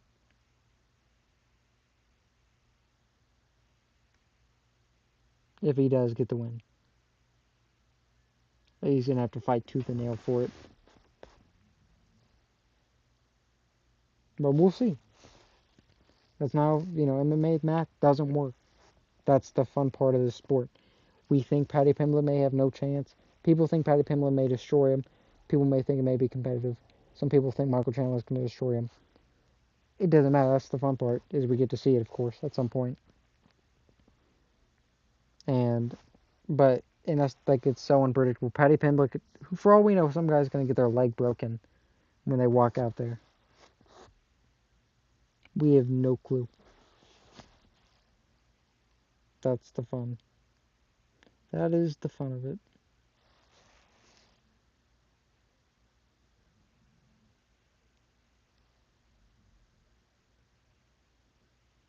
Apologies, I'm working on a thumbnail. So while we're in case I do end up streaming tonight for the other for my for another for a stream series. I already talked about it anyways.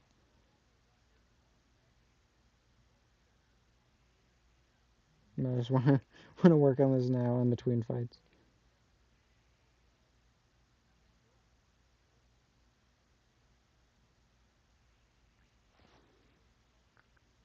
That's why I'm kind of pausing and stumbling on my words a little bit.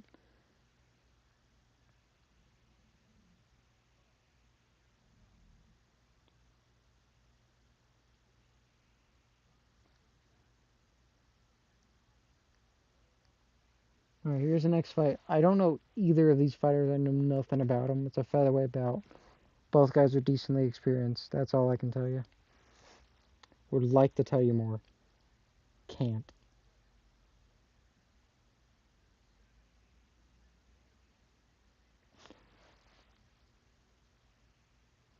I think they may both be strikers. I could be wrong. They just kind of have that look to them. I think I'm wrong, actually.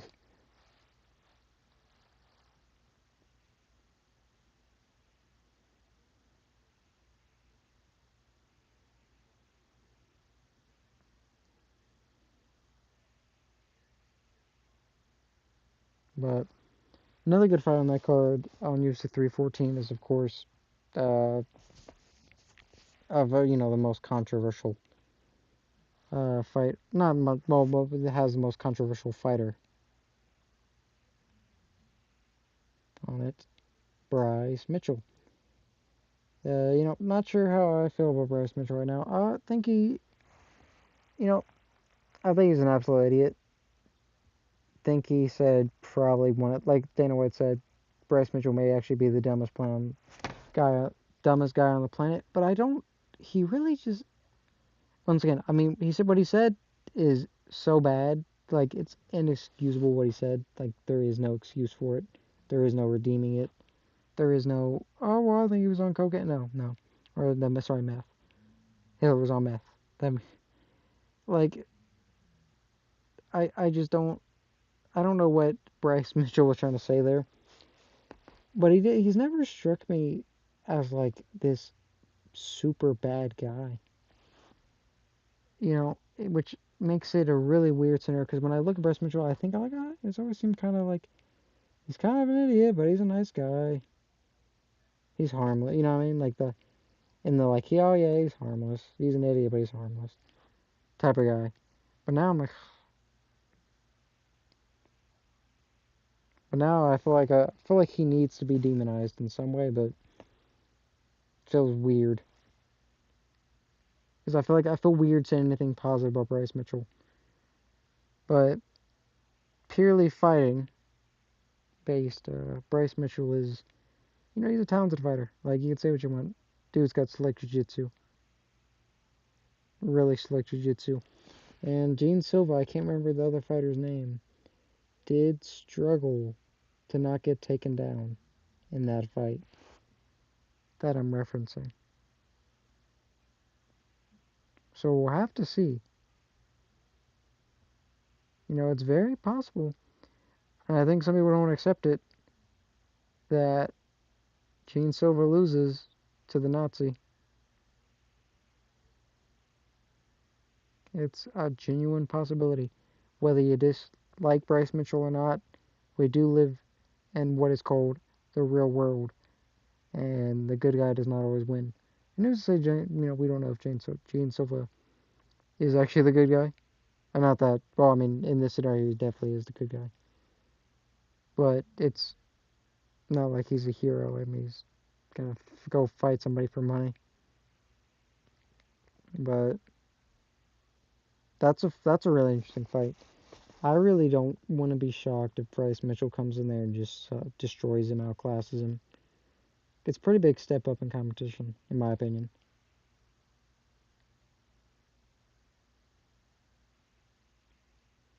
And I think there's a good chance Bryce is able to backpack him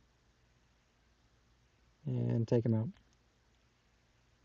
Not that, like I said, the people don't want to hear it. People don't want to hear it, but it's true.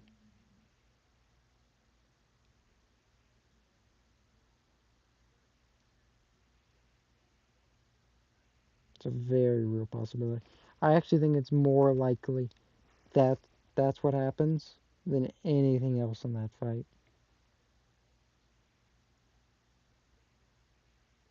Way more like, because like when you really think like what is, I don't see a good path to victory for Gene Silva outside. I guess he could get the knockout.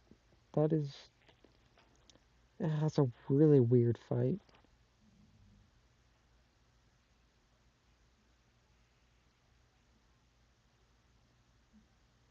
Really weird fight to predict.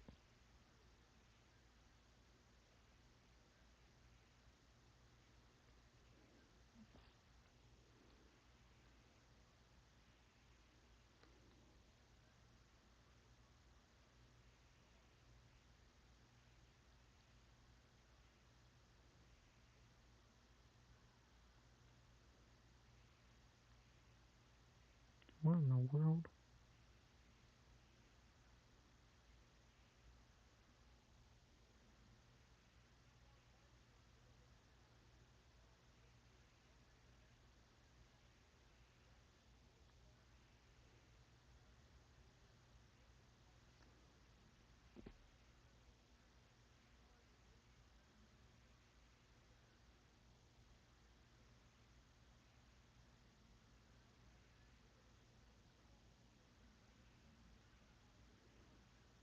Alright, I finished the thumbnail. Just in time for this next fight. Apologies for that small delay in talking and all that. I just wanted to get that done.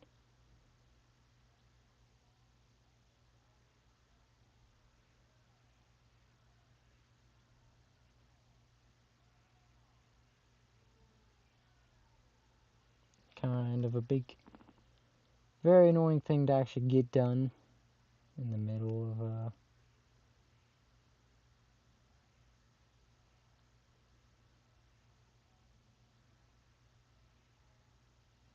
my god, I'm still not talking. I'm putting final touches on it. I have to do it.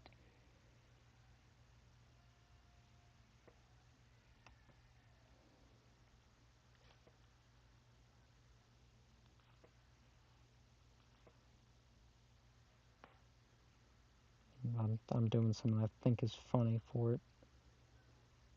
It's probably not funny. The main event, yeah, they're talking about the main event of the evening finally. I feel like I haven't heard a lot of talk about Josh Emmett versus that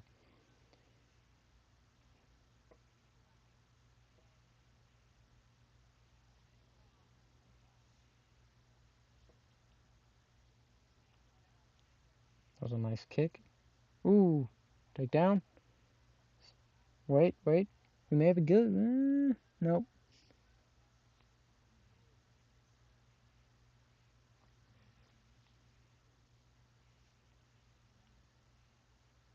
Sabatini is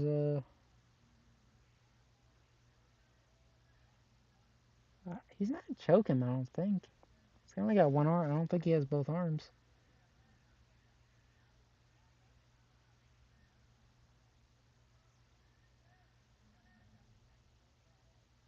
Brito may actually end up with a choke here if he can.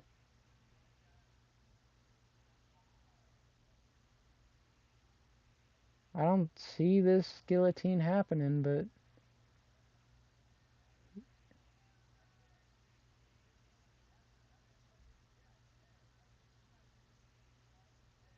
huh.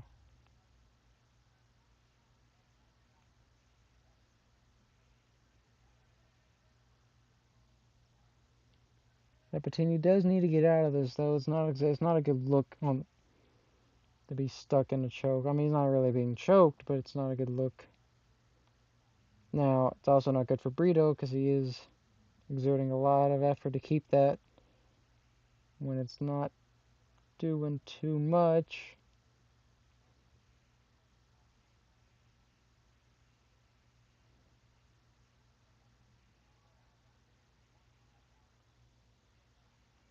Yeah, it's a lost choke. Slipped right out.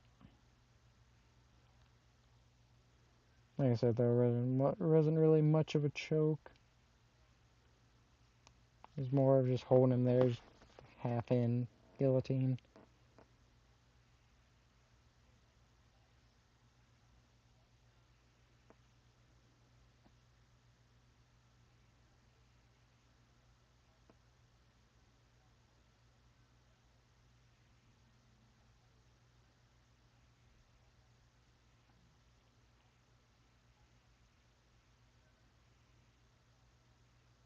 My god, I'm so unentertaining.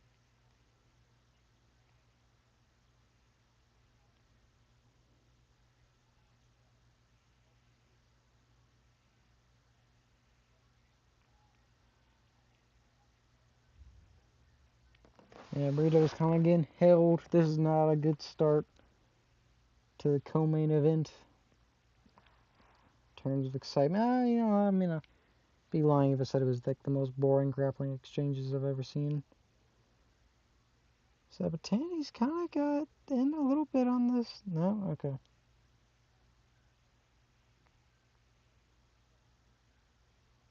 Ooh, Sabatini with a big slam.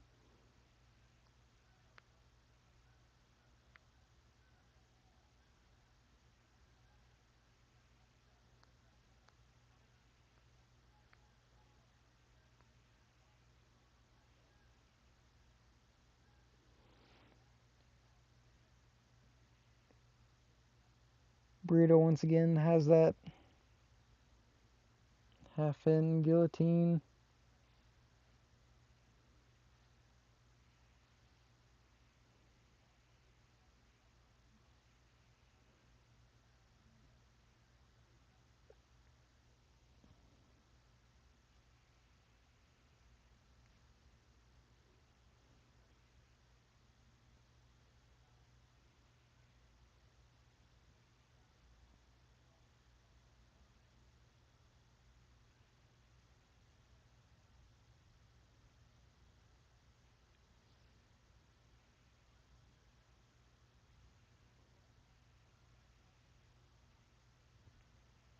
Trying to...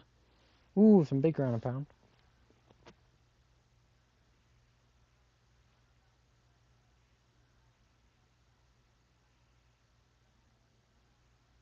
Big ground and pound.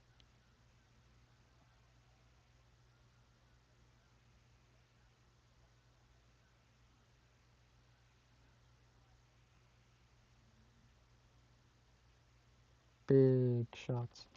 This is a really good way to end the round for Sabatini.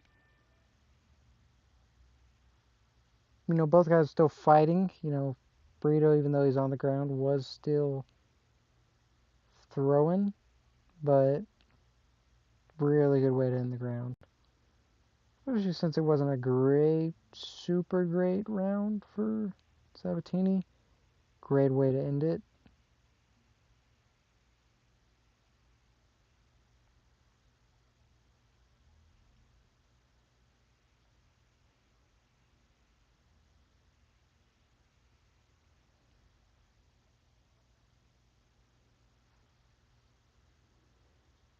Okay. Oh, I didn't turn the flipping. Man, this is not my best stream, I will admit. Hopefully next one. Which hopefully I do it next Saturday. I don't know.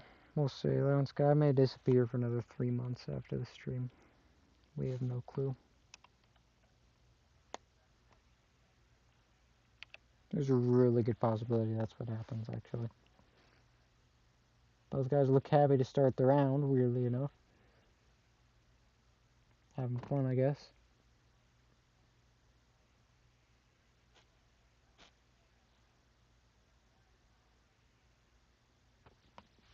I think they may end up striking a little more this round. I could be wrong. Nope, never mind. Sabatini instantly hit on a double leg.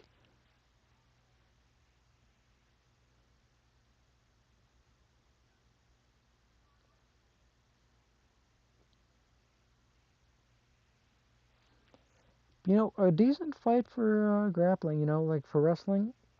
They're definitely when people are hunting on the ground, when they're doing stuff, when they're actively transitioning and working, it's fun to see it on the ground.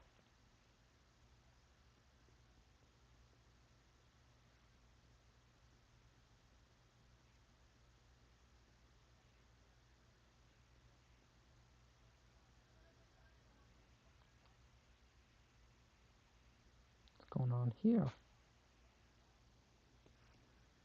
The ref was saying something to him. I couldn't tell what it was. He may have been telling him to work.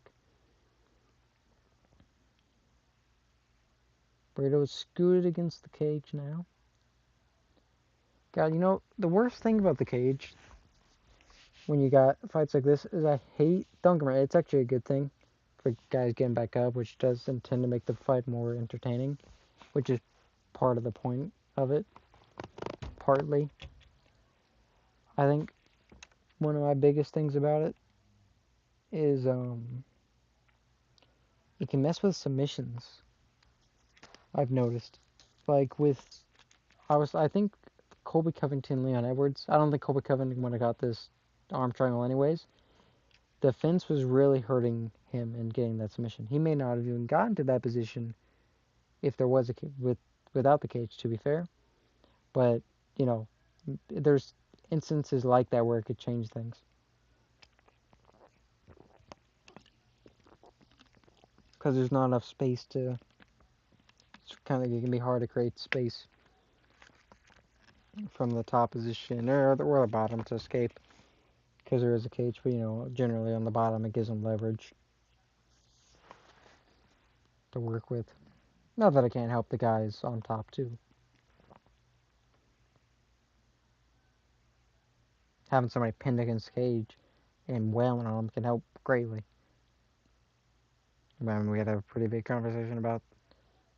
conversation about that earlier. Burrito's just getting controlled on the ground this round. Yet again. Not really able to get him off.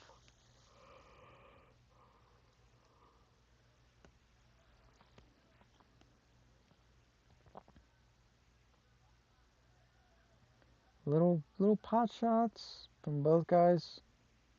But nothing really big. Okay, there's a nice elbow. Apparently it was 4 minutes and 30 seconds of ground control time from Sabatini last round, which is kind of a crazy statistic. Didn't Sean Brady have like the highest control time in UFC history against Leon Edwards 2 weeks ago? Now that was crazy. God, I'm glad I didn't I thought about doing a watch party for that one. I'm glad I didn't, man, because I was angry after that Leon loss. Because he's so stupid, man. Shooting that takedown was the dumbest. And he landed 2 good shots. His 2 best shots of the fight, back-to-back, Leon landed. And then decided, I'm going to shoot a takedown. I got to prove I'm a striker, but I got to prove I'm well-rounded. Shut up. You don't need to do that. You've proven you're well-rounded. You took down Kamaru Usman. You took down Colby Covington. You reversed a controlled reverse controlled Bilal Muhammad from the back for a round. I get it. You don't need to do it again. You don't need to try and take down Sean Brady. And really, the only reason he took down Kamaru Usman or Colby Covington was because they're not worried about his takedowns, because they take him down. Like, if Leon took them down, they know they're going to be able to reverse it, which Colby did. People don't give him credit for that in that fight. Is really when he did have Leon down, Leon really wasn't doing good at getting back up. Colby just wasn't shooting a lot of takedowns, and then when he wasn't shooting good takedowns. Same with the Joaquin Buckley fight, actually, I noticed. Yeah. Not the most exciting of fights.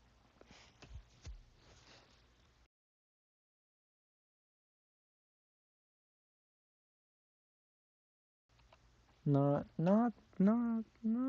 the best fight so far. Definitely not boring though. But I think coming off the last fight, which was also grappling heavy, but really fun fight. A bit disappointing, especially leading into a main event that may or may not be boring. Just because the Leon Edwards effect that we were just talking about, like I really do think Laron Murphy. I think he has the skill set on the feet to. I think he has the skill set to just pinpoint strike and pick apart Josh Emmett from range. He's a lot taller than Josh Emmett, a lot longer. 9 minutes out of a 15-minute fight, Sabatini has control time. That's kind of crazy. I wonder how much control time I'll get this round. Ooh. Almost a big overhand from Brito. I need a shave.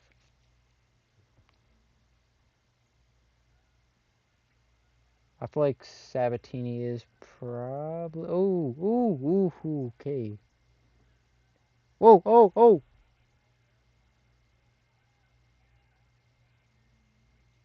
Brito may actually have the choke in right now. He's in a really weird. It's a guillotine. Sabatini's giving the thumbs up, but he's in a. It's not the best position for Brito to finish him, but it's not. It is under the chin slightly, but it's just a weird position. But I think Brito could. Yeah, yeah. Yeah, he's not. He's lost it. I mean, he's still got one arm in, but I don't see him repositioning. And same as the first. Yeah, yeah. Brito lost it. It was in deep enough though. You could see Sabatini was a little red, a little purple after, but he was fine. Could definitely still breathe. Could tell you what, he didn't panic, which is if he would have panicked, he actually very well could have wiggled into the wrong position.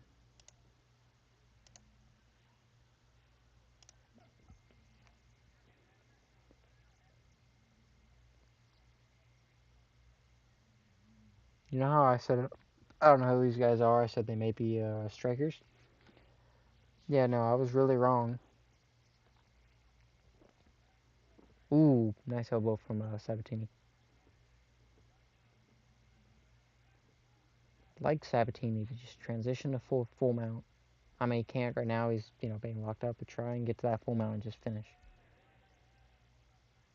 Doing pretty good at controlling him. I want to say, and you're landing some nice shots, but not landing like big knockout shots. That's what I want to see. Like the last fight, Chung Ho Lee.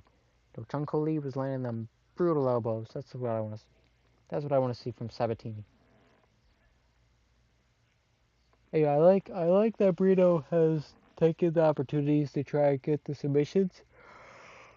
I like that, but I really do wish he would have uh, reversed them. Maybe use them to sweep, especially in like this round when I get it was where try and use it to pivot and get a good position, or even just stand up because you've been controlled on the ground a lot for most of the fight for 9 minutes up until this round, and this round I think it's probably at 12 or 13 minutes of control time. Sabatini has landed some nice ground pound this round.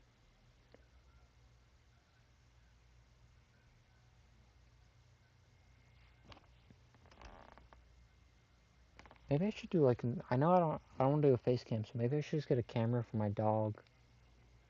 What do you think, Hazel? Should I do that? No, you're ugly. I can't do that. I can't show my dog she's ugly. Don't look at me like that. I'm sorry. I didn't call you ugly. I said you were pretty. Okay, I feel like now is the time for Sabatini to land some really big ground and pound. Alright, he's on the back. Sabatini is landing some nice shots. Back mount.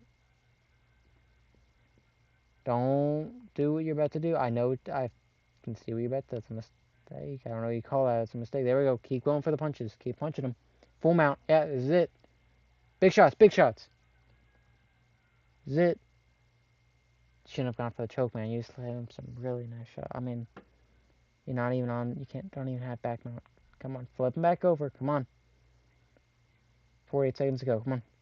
Let's go for the finish. Yep. Big shots. Big shots. Big shots. Keep steady. Nah, don't fall back. Don't fall over.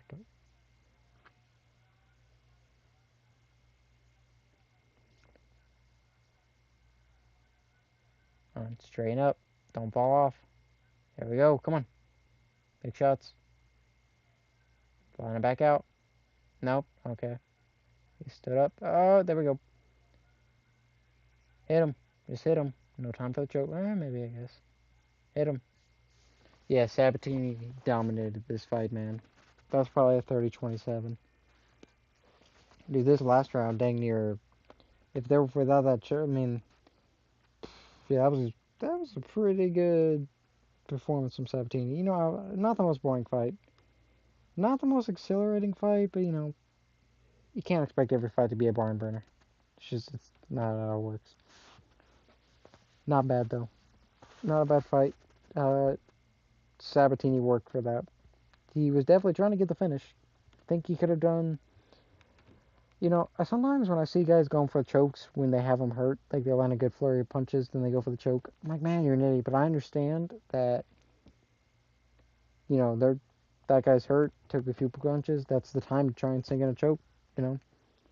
But I don't know. I just felt like he could have finished it if he would have kept the ground and pound up instead of trying to transition to the back mount. Yeah, that's from full mount. After he hit him with good shots and he started turning over. Feel like feel like he definitely could have just kept going. Rain down some elbows, something with literally fight before we saw Chunko Lee do it.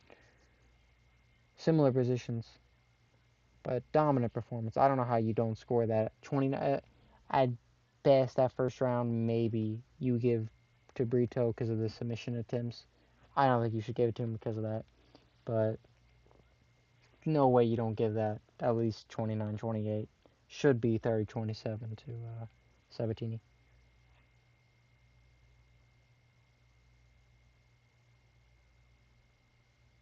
Better be 30-27.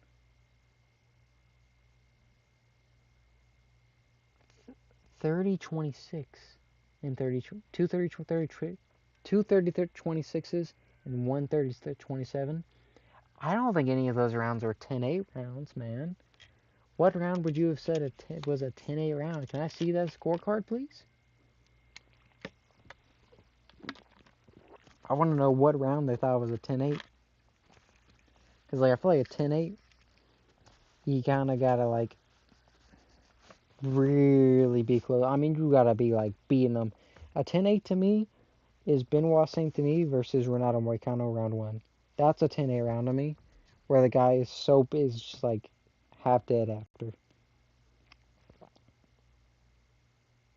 Yeah, dominant performance by Balatini. What was his name? Bassatini? I forget already.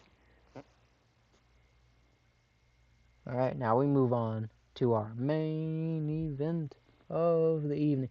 I really do wish these fights were in crowds. I like the Apex for what it is.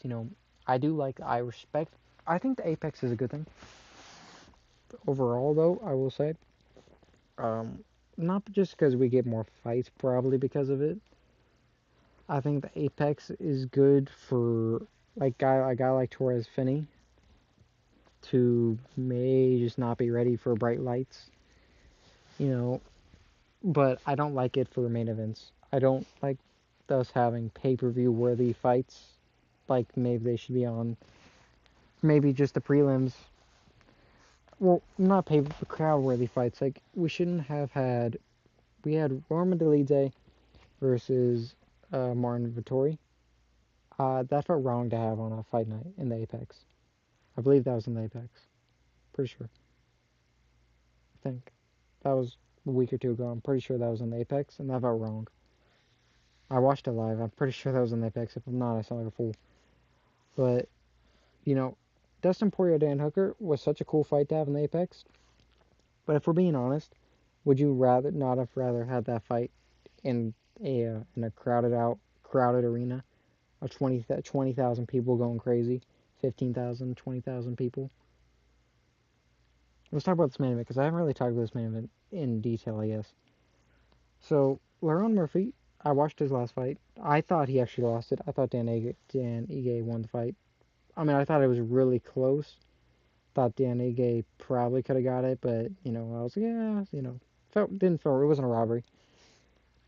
Josh Emmett, of course, last fight knocked out Bryce Mitchell in crazy fashion. Thought he killed Bryce Mitchell.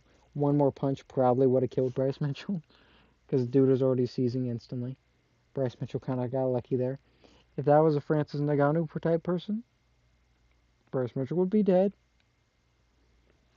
But he actually thanked Josh Emmett. He's like, yeah, I'm so happy with Josh Emmett.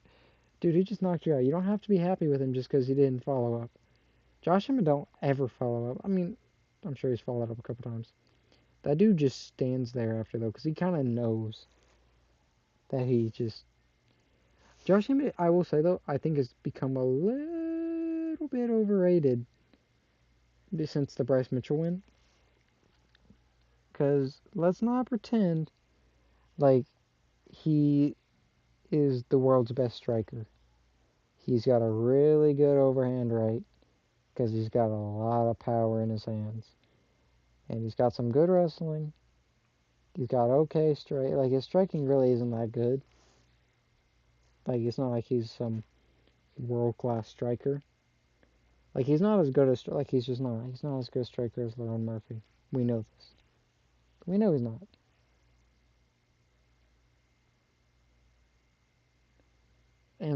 But, you know, I think in this fight, Josh Emmett... I don't see Josh Emmett getting knocked out by Lerone Murphy. It's not like Lerone Murphy couldn't knock him out. I don't think Lerone has no power, but I definitely don't think he has the power to...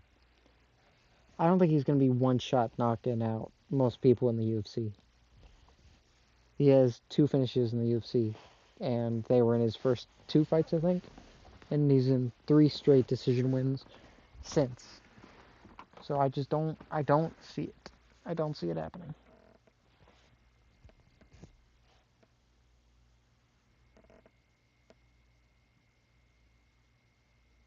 But I do think I would bet, if I was a betting man, I would bet Josh Emmett to land in a 5-round fight. I don't believe Lerone Murphy has ever fought in a 5-rounder. I don't think.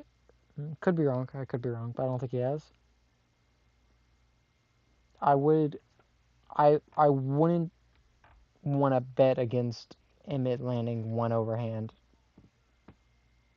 that takes him out because Danny had Lerone Murphy hurt pretty bad. So I mean, I don't see a world where Josh Emmett doesn't land clean at least once, and I'm not sure Lerone Murphy can take it. Really, like, I just don't. I don't see that. Like, I can't. Sometimes, yeah, I feel like sometimes, you know, obviously it's not always right. A lot of times the feeling is wrong, but it does feel like Josh Emmett's gonna be able to just land once and take out Lerone.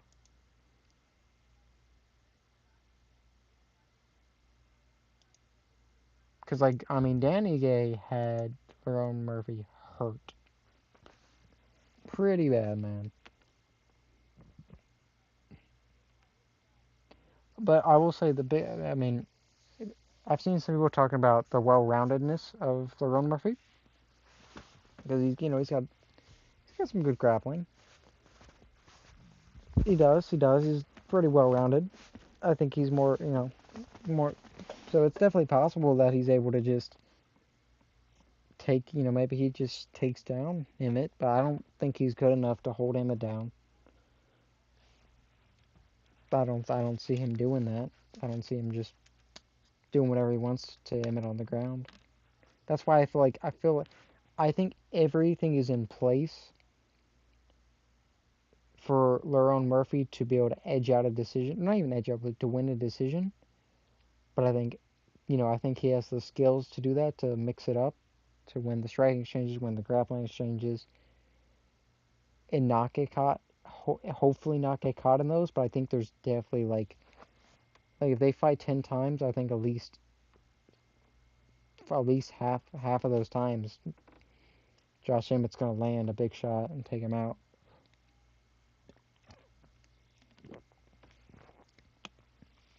But luckily, we get to see.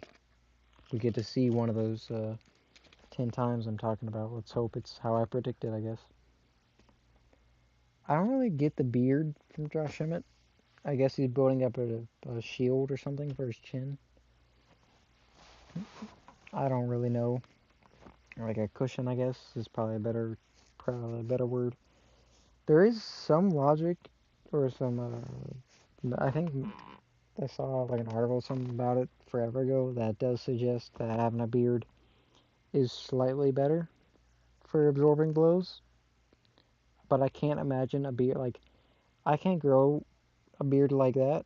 I can grow pubes on my face, basically. That's what it looks like for the most part. But I can't see that, like what that feels like. It comes off like an inch, couple inches of my face. I can't see that not that stopping anything or cushioning anything. I could see it like stopping a cut, maybe helping with cuts because I don't know if you've ever been around bald people that work in like construction or do mechanics, whatever. They all have a gash on top of their head a lot of the times. My dad,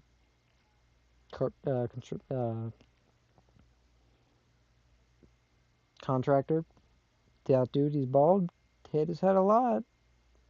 Had a lot of open wounds on the top of his head all the time. Me, no, I don't do a lot of work in that type of area, but I hit my head a lot. Let me tell you, I hit my head a lot. I mean, I hit my head hard. I have broken wood with my head on accident. I've dented a table as of recent. My head does not bleed from the top of it. Swells up, you know, bruises. Nope, but no bleeding. So hair definitely helps with bleeding, but I don't see how I don't I don't feel like my hair lessened the blow in terms of how it felt. Just stopped me from getting cut. God, look at I gotta pull up a photo of that because I noticed he's got Josh Emmett has a weird rib cage. Yeah, pretty big, decent sized 3.5 inch reach advantage for Lerone Murphy. 2.5 inch height advantage. Can I find? Yes, that works. Look at it. If you look at his rib cage, like right, it's really protruding. It's just like here's another one. It's really weird looking. You can't really see it from the front, but it's. I don't know why it does that.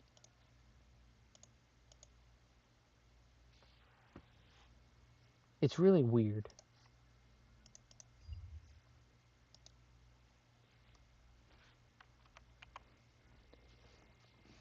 Sal D'Amato. I hate that guy. Jason Herzog ref. Jason Herzog's not bad, man. I feel like he doesn't get called out too much because I feel like I don't think he does anything like super great, but I feel like he doesn't do a terrible job. God, I can't stand this guy announcing. I can't remember his name. He's just nowhere near as good as. He's not bad, I guess, but like he's nowhere near as good as Bruce Buffer. Because I don't know if Bruce Buffer has a trademark to the "It's time." I don't know if he has that trademarked. I really hope not, because or at least hope the UFC owns it or something. Because I really want somebody to. Same with Bruce Buffer. When Bruce Buffer and Michael Buffer are retired or dead, I really want people to take up their mantle at least and like their phrase. Ron Murphy is an ugly dude. So is Josh Emmett. He's a little orc feller, but they are both they're both some ugly dudes. But Ron Murphy's weird looking. Got some weird features.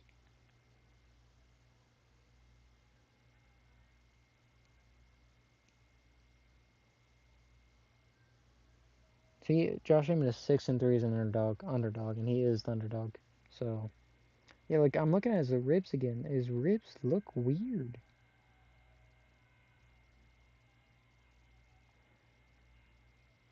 All right, let's get it going. All right. Lerone Murphy looks more than 2.5 inches taller than this man. That does not look like a 2.5 inch hike, let me tell you. To be fair, that is actually 3 inches, a good bit of height. Like, If I was 3 inches taller, I'd actually be decently tall. So, guess it does kind of.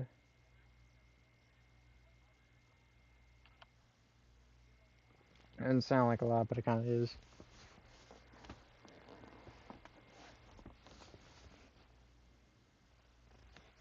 Ooh. Uh, yep, 16 seconds in. Nobody's landed a punch. Nobody's thrown a punch or a kick. Nobody's, they've twitched though. Still nothing. 30 seconds in. Let's throw something. Throw a leg kick even. Yeah, you can tell. Okay, okay. A 1-2 thrown by Josh Emmett. Josh Emmett is looking, dude. Fighting Josh Emmett would be scary. Because he is looking. Same thing he did in the Bryce Mitchell fight. He just was looking. I think he does every fight, actually. Elliot Taporia is like the only dude I've seen make this guy look regular in terms of power. Because Josh Emmett throws his whole body behind his overhand that knocks people out. Elliot Taporia just throws hooks. They look hard, but they don't look like otherworldly, like full body, like I'm trying to kill you. So Elliot Taporia is the only guy in this division that looks Emmett look normal. Like McGregor had good power, but it was more his. I think it was still. Oh. Dude, I will say, Josh Emmett is cut already. Okay, happened in an exchange, but I think Josh Emmett is looking pretty sharp, man. The hands are looking pretty good. I don't think he's landed yet. 3 minutes in, or sorry, 2 minutes in. Is he cut twice?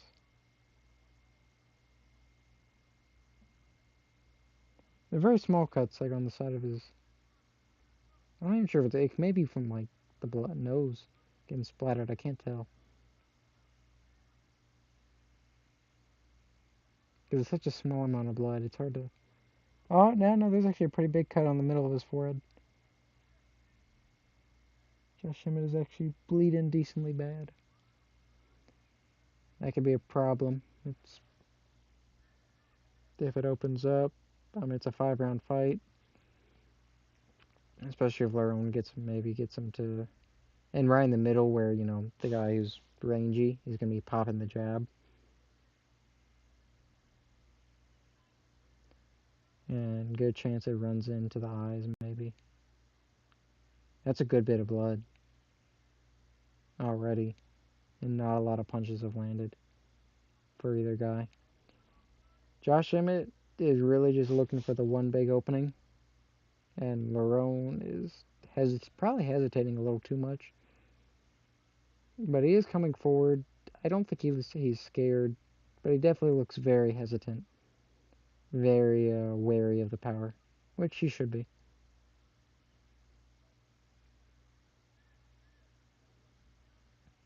I'd like to see some leg kicks from Lerone. Probably an inside leg kick. Just, chop that leg down. Guy with the way, especially with the way Josh Emmett throws, if you take away his mobility, it really hinders his ability to throw that big overhand at you. And even if once he throws it, he's a little bit slower from, maybe stumbling a little more. It gives you more opportunities. The counter gives you more opportunities to just not get hit by that absolute nuke. It's what I'd like to see. Once again, I'm not an expert. I don't train.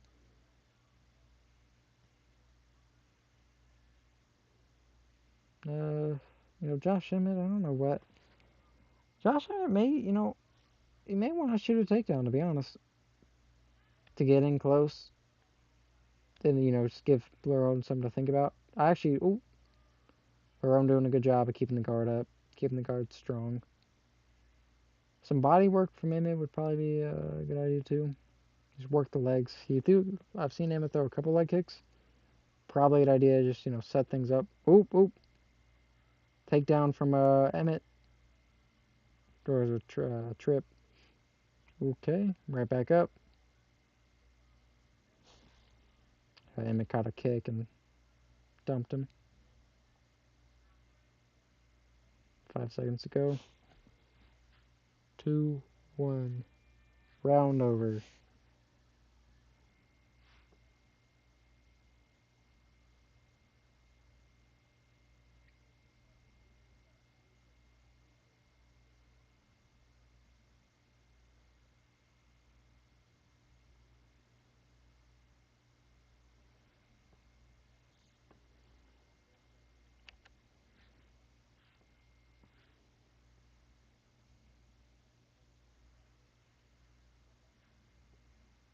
I need to find a new thumbnail style. I really don't know if I like this thumbnail or not. Not a fan of it, particularly, I don't think. I would, see, I would draw the thumbnails. Oh, it was a nice elbow that cut open Emmet, I think. Oh, it was a head clash and an elbow. They headbutted and then an elbow from him, Lerone Murphy. Definitely didn't help. The elbow didn't. Head clash is definitely what caused it, though. The cut didn't look so bad, though. I will say it was bleeding a good bit. Didn't look so bad.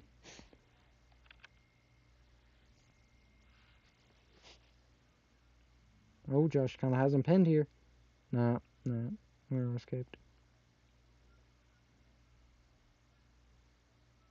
Yeah, it's definitely not a big cut because I can't even see it. Oh, okay. Takedown from Emmet. Takedown attempt, at least. Oh, dumps him. Oh!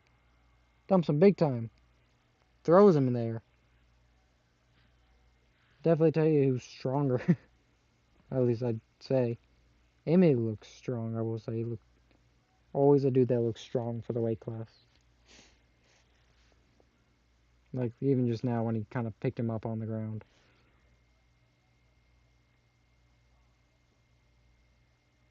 Like, there's another grown man you're picking up while on the ground.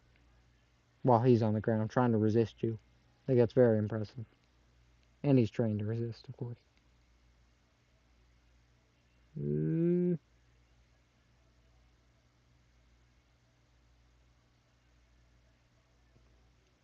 Roan. Kind of looks like he's about to try to get a guillotine. Oh! Nope. Instant escape. Back to the feet. Their own kind of has a oh. God. Being near Josh Emmett like that is scary, man. They were like head to head in the clinch pretty much. Emmett against Cage. Lerone let off a shot to the body, and instantly I could see that the hands of Emmett tense up like he's ready to just try and kill you. Scary thing. His nose is bleeding now too, though, Emmett. The other cut isn't opened up again though, which is nice. Nice kick to the body from a spinning back kick to the body from Lerone. Emmett responded with a takedown. I don't think that one will count. I don't think the butt touched the floor. This is probably those little pitter patter punches Murphy's landing while pinned against the cage aren't gonna score him anything, but I do see them maybe aggravating that cut on the forehead. Nice knee to the body. I do think that kick to the body hurt Emmett a little bit. He kind of groaned to look like, and that knee to the solar plexus probably wasn't good either. I'd keep going to that well if I were our own. Keep on it while the iron's hot. Make it that, well, Josh is in on that single. Oh, you don't see that very day. Josh has the single, and Lerone just lets off some punches with his leg in the air. Just says, screw the takedown defense. Doesn't get taken down. Emmet lets go of it. Nice oblique kick.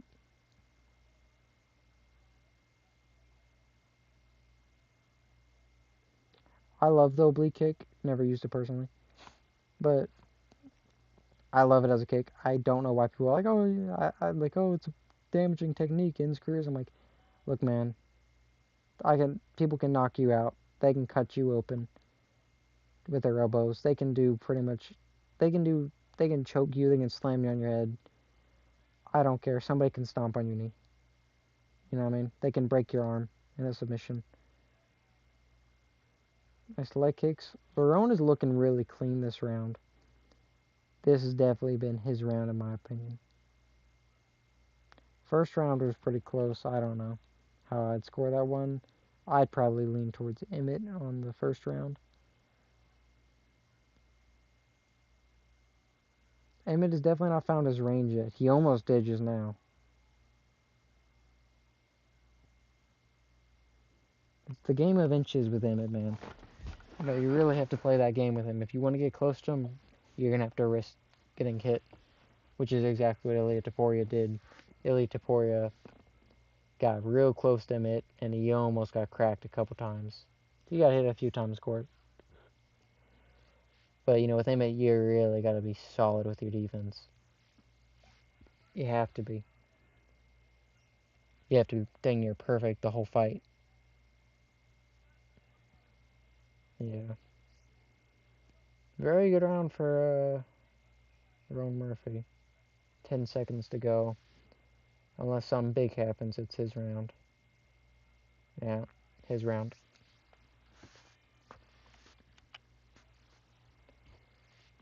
Yeah. Probably 19-19, I'd say. So 3 rounds to go. Not, I wouldn't say anybody has momentum leading into this third round. Wouldn't say anybody has momentum. Both guys are doing good work. I will say I do think Lerone looked a good bit better this round. I think he's kind of found some confidence, to really throw some shots, throw what he wants to throw when he thinks he should throw it. Defense is looking good. He hasn't come anywhere, in my opinion, so far at least, hasn't come anywhere near close to getting rocked, dropped, hurt, KO'd. The biggest moment for Josh Emmett has definitely been when he picked him up and picked up Lerone over his head and threw him. Literally just pretty much threw him. He landed a couple nice shots, but nothing super clean. That spinning back kick that Lerone Murphy landed, they just showed it on replay. It's probably the best shot of the fight, in my opinion, in terms of actual impact. Because it was really a grazing shot. Like, it really almost looked like only the toes hit. But I think it actually hurt Josh Emmett a little because he instantly shot a takedown after. Instantly. Ooh, nice short elbow from Lerone Murphy. He really does remind me of Leon Edwards in some ways. Ooh, they're trading the pocket. That is dangerous from Lerone Murphy to be trading in the pocket with this man. But you got to have that confidence, man. If you don't think your chin and your defense can hold up against Josh, against this guy, you have to be able to.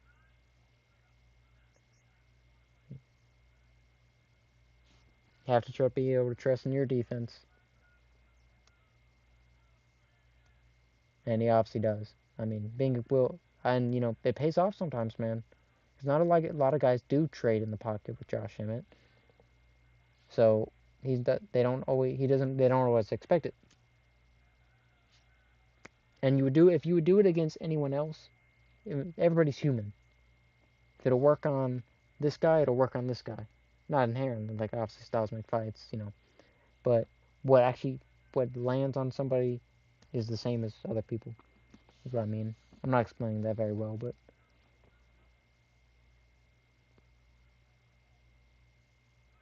ooh, glancing head kick. Don't really think it did anything. Not even sure if it landed. It was kind of hard. I think it was more of just like the toes and the temple. Oop, their own missed. Their own kind of shot a really crappy takedown. Their own is just throwing when Josh is trying to take him down. He just hit him with a good three or four elbows there. Where Josh trying to take him down.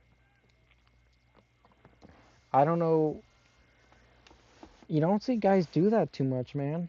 And it's proven pretty effective in this instance.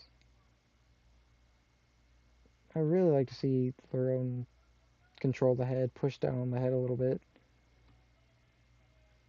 In this scenario, maybe open up some knees for him.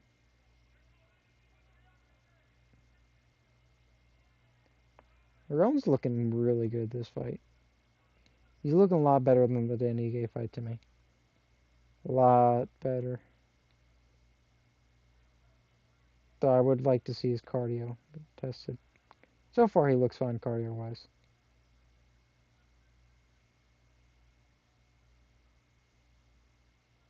He is getting hunted down right now. Now he's taking control of the center again. Really big deal for guys like this is having control of that middle area. You know, people think about being on the back foot as the guy with the long reach and long arms. You can be on the back foot, but they have. Ooh, that was an eye poke. Yeah, it was an eye poke. I don't think that one was on purpose, but the finger should not have been out. That one looked more, but I don't know. That one, like I said, I don't think it was on purpose, but it definitely looked a little. Just really shouldn't have your finger. That kind of looks on purpose, but I don't think it was. That was a weird one because he extended the hand out. Like I said, I think it was more reflex than it was, like intentional. And I think that's what it is most of the times with eye pokes. But that looked weird, man, because his fingers were extended, and as soon as Josh started to come forward, he extended the fingers out fully, like arm out. They extend the arm out. Fingers are already out. I just don't like to see the fingers out ever. Ever.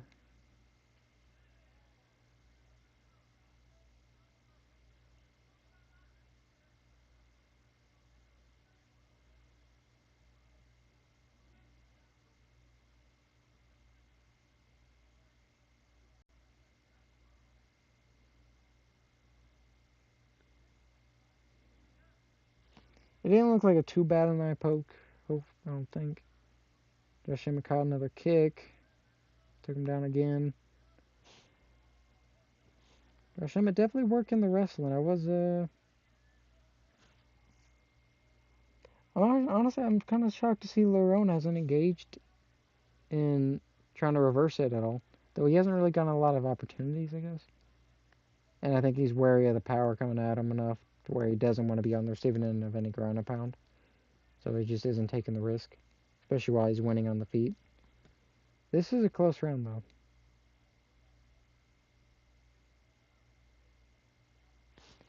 Lerone definitely seems to want to be hurt Emmet. He definitely seems to not be coming here to win a decision, in my opinion, just based off the way he's fighting. He's fighting in the pocket. He's fighting, in the fire.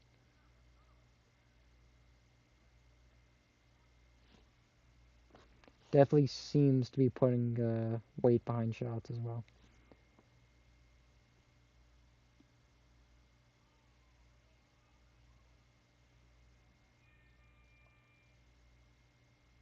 Good round for, I would probably give that one to Lerone Murphy too.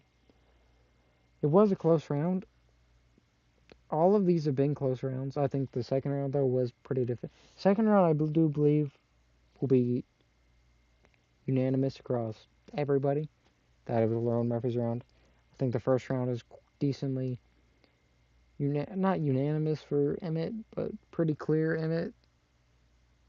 And good chance the third round goes to Lerone Murphy, but that one's not very clear in my opinion. Maybe the stats say otherwise, but watching it, the first half of it felt like Lerone's, but the latter half I feel like got a lot closer. Nice shots from both guys during that round, though. All right, start of the fourth round. We're in the championship round, or I guess main event rounds.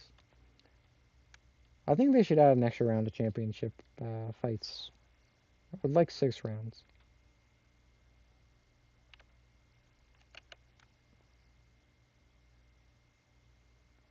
Because having main event, it works. 5 rounds works. That's how it's. Ooh, ooh, ooh, ooh. They are trading. Lerone has some balls, man, to be doing that. Because to have that much faith in his chin when his chin hasn't really shown that he should have that much faith in it, it's crazy. But it's working. He's having success. He's saying I'm the better striker, so I'm gonna strike wherever you want to strike. When I can pick you apart from range, I'm gonna pick you apart from range. You want to get in the pocket, I'll be in the pocket. That's cool. I respect that.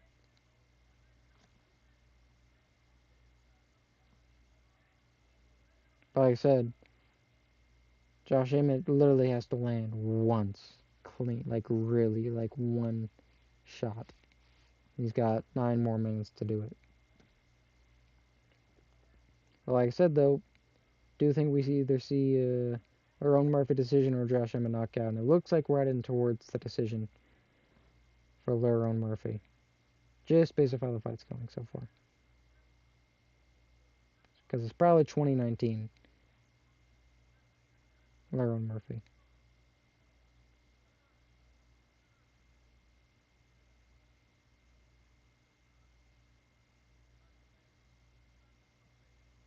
Am I scoring that right? Yeah, I am. Not too much going on right now. Almost was more like the first round where they're filling each other out again. But during this last minute, ooh, really nice liver kick from Marone. You saw Josh groan at that one. But you don't always see. Some guys just don't have the best poker face because it always hurts. They're trading once again. Every time they trade, I'm like, man, this could be it. Ooh, something from Emmet landed. I'm not 100% sure which punch it was, but decently big shot.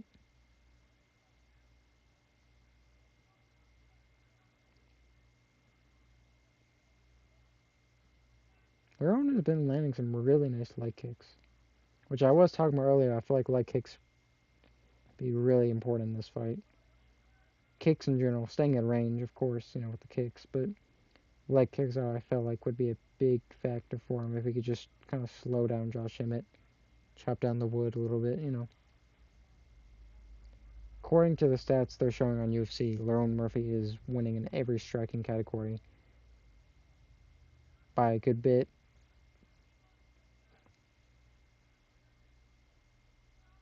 Nearly 10, 39 to 26 on head strikes, 17 to like 6 on leg kicks. But that doesn't show. That's you can land all that in one round. Doesn't mean you're winning the fight. So we'll see.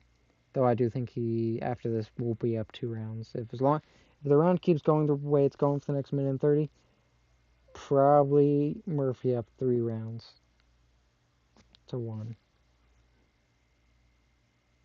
But if there's anybody who could knock him out, it's Josh Emmett. Josh Emmett's just missing by those inches, man. Like just then he missed a straight right. Went right by. Ooh,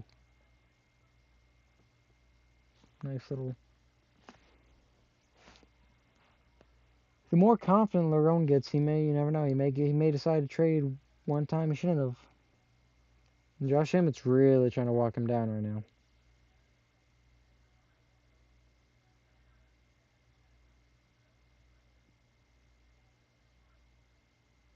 I really do feel like Josh Emmett is trying to go for it a little bit.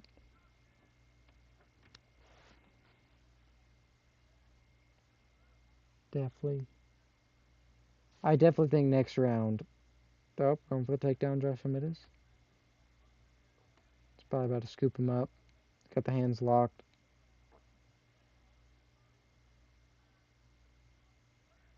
Good, very good takedown defense from Lerone Murphy to be defending this.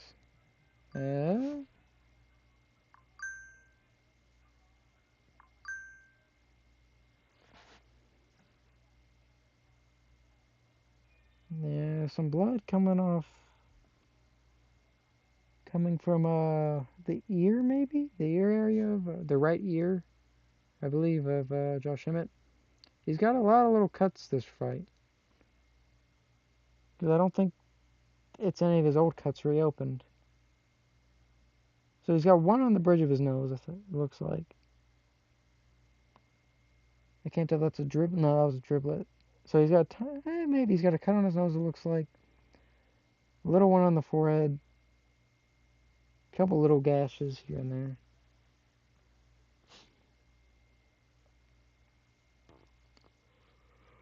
I think Lerone Murphy may also have a small cut on the forehead. That may have been from the clash, but I don't think it's bleeding yet. Can't tell. I haven't seen any blood dripping from him.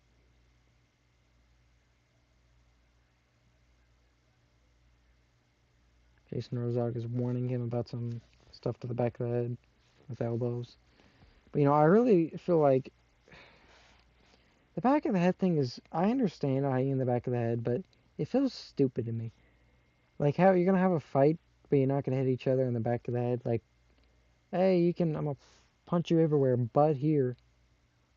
I get it's for safety concerns because that's more like oh he got cut on the top of the back, top of his head on the back. Man, it's a close fight.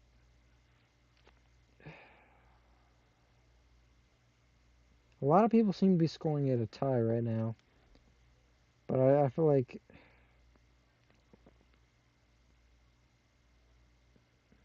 I really don't know what the judges will score it because it just really just depends on the judges. Like some judges would be like, yeah, I'll give those rounds to Emmet because he's throwing harder shots, but I really don't think you can because he's not. Theron's throwing hard shots too, and they're landing way cleaner. And I think that matters a lot.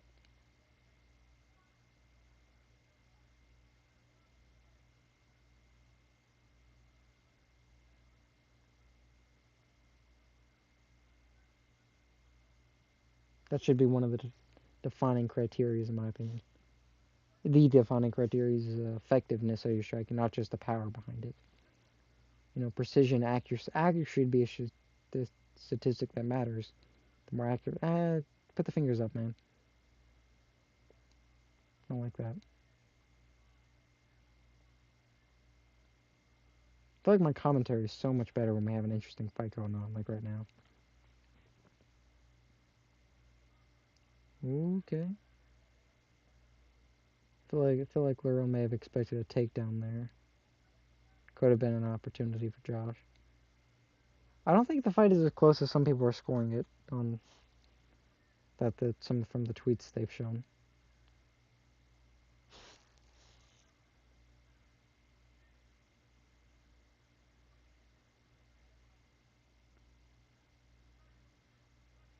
Nice leg kick. Ooh! Whoa! Oh, okay. I thought he was hurt. He's anticipating a takedown. It's hard to tell. Like Lerone has a tendency to just stop. I've noticed. Like when he's done it a couple times where I'm like, oh, is he hurt? Like did he just stop? Is he just trying to show up? But it's just him. I guess he knew a takedown was about to come, or he just was ready to stand and trade. It's hard to tell. I feel like Lerone Murphy's also winning this round. So even on the other people's scorecards, I'm very impressed with Lerone Murphy this fight though. His defense has looked impeccable. He's only been hit clean really been hit clean a couple times, like clean. A lot of the stuff, which they're probably scoring from it, have been glancing. And I feel like on a rewatch of this fight, it won't be as close as it feels live. There's been a couple times where I go, oh, mouthpiece gets bit or something. Was that minute and 30? I forgot to restart the timer. Did that for every round but the final one. Nice.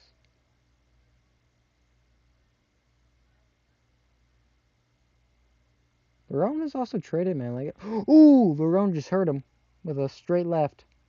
Told him to stand his ground. If anybody would have done that, if anyone would have gotten hurt in this fight, you would not have expected it to be Emmet. Lerone Murphy looking fantastic in this fight, man. Looking like a top 5 fighter. Looking like the new Max Holloway.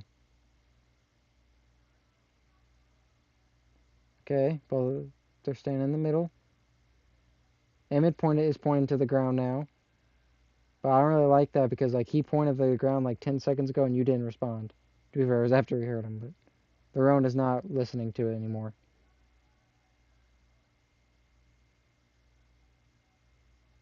What was that? Emmet ran away, like ran to in a direction, which was really weird. Yeah, if I were Lerone, I'm not staying in the middle. I'm running. He definitely won this round. He definitely won this fight. At least 3-2, maybe 4-1. Larone's smiling and kind of just jogging away from him. Yeah, either 3-2 or 4-1. I'm going to say the judges are probably going to make it 49-48, but yeah, that's realistic, I think. Because yeah, I think they're likely to give it.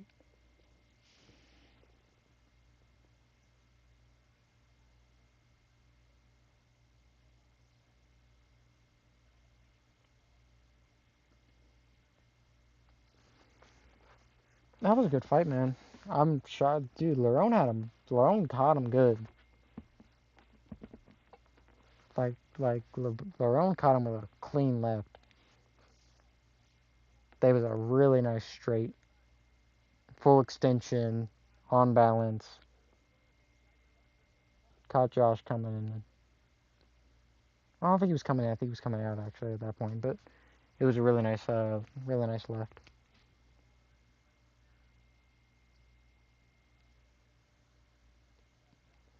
Very to see what. So I definitely think I don't really know how you don't score that for Lerone Murphy.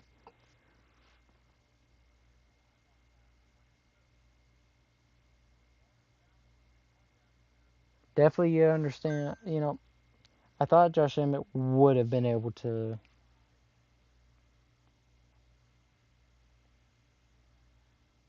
Definitely thought Josh Emmett would have had at least one moment in this fight. So I felt like if Danny Gay could have had it, Josh Emmett could have had it. But we'll see. We shall see.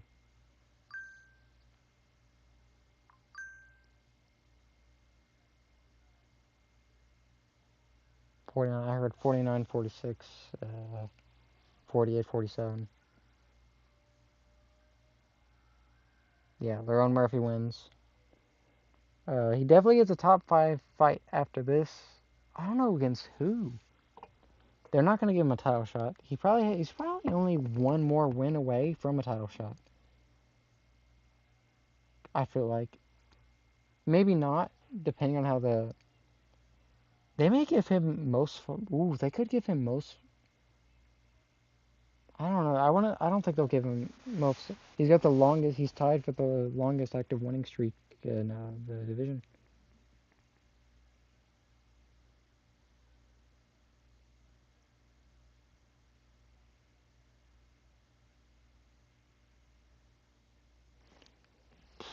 So that was a good fight. Lerone Murphy, though, man, that was a good performance.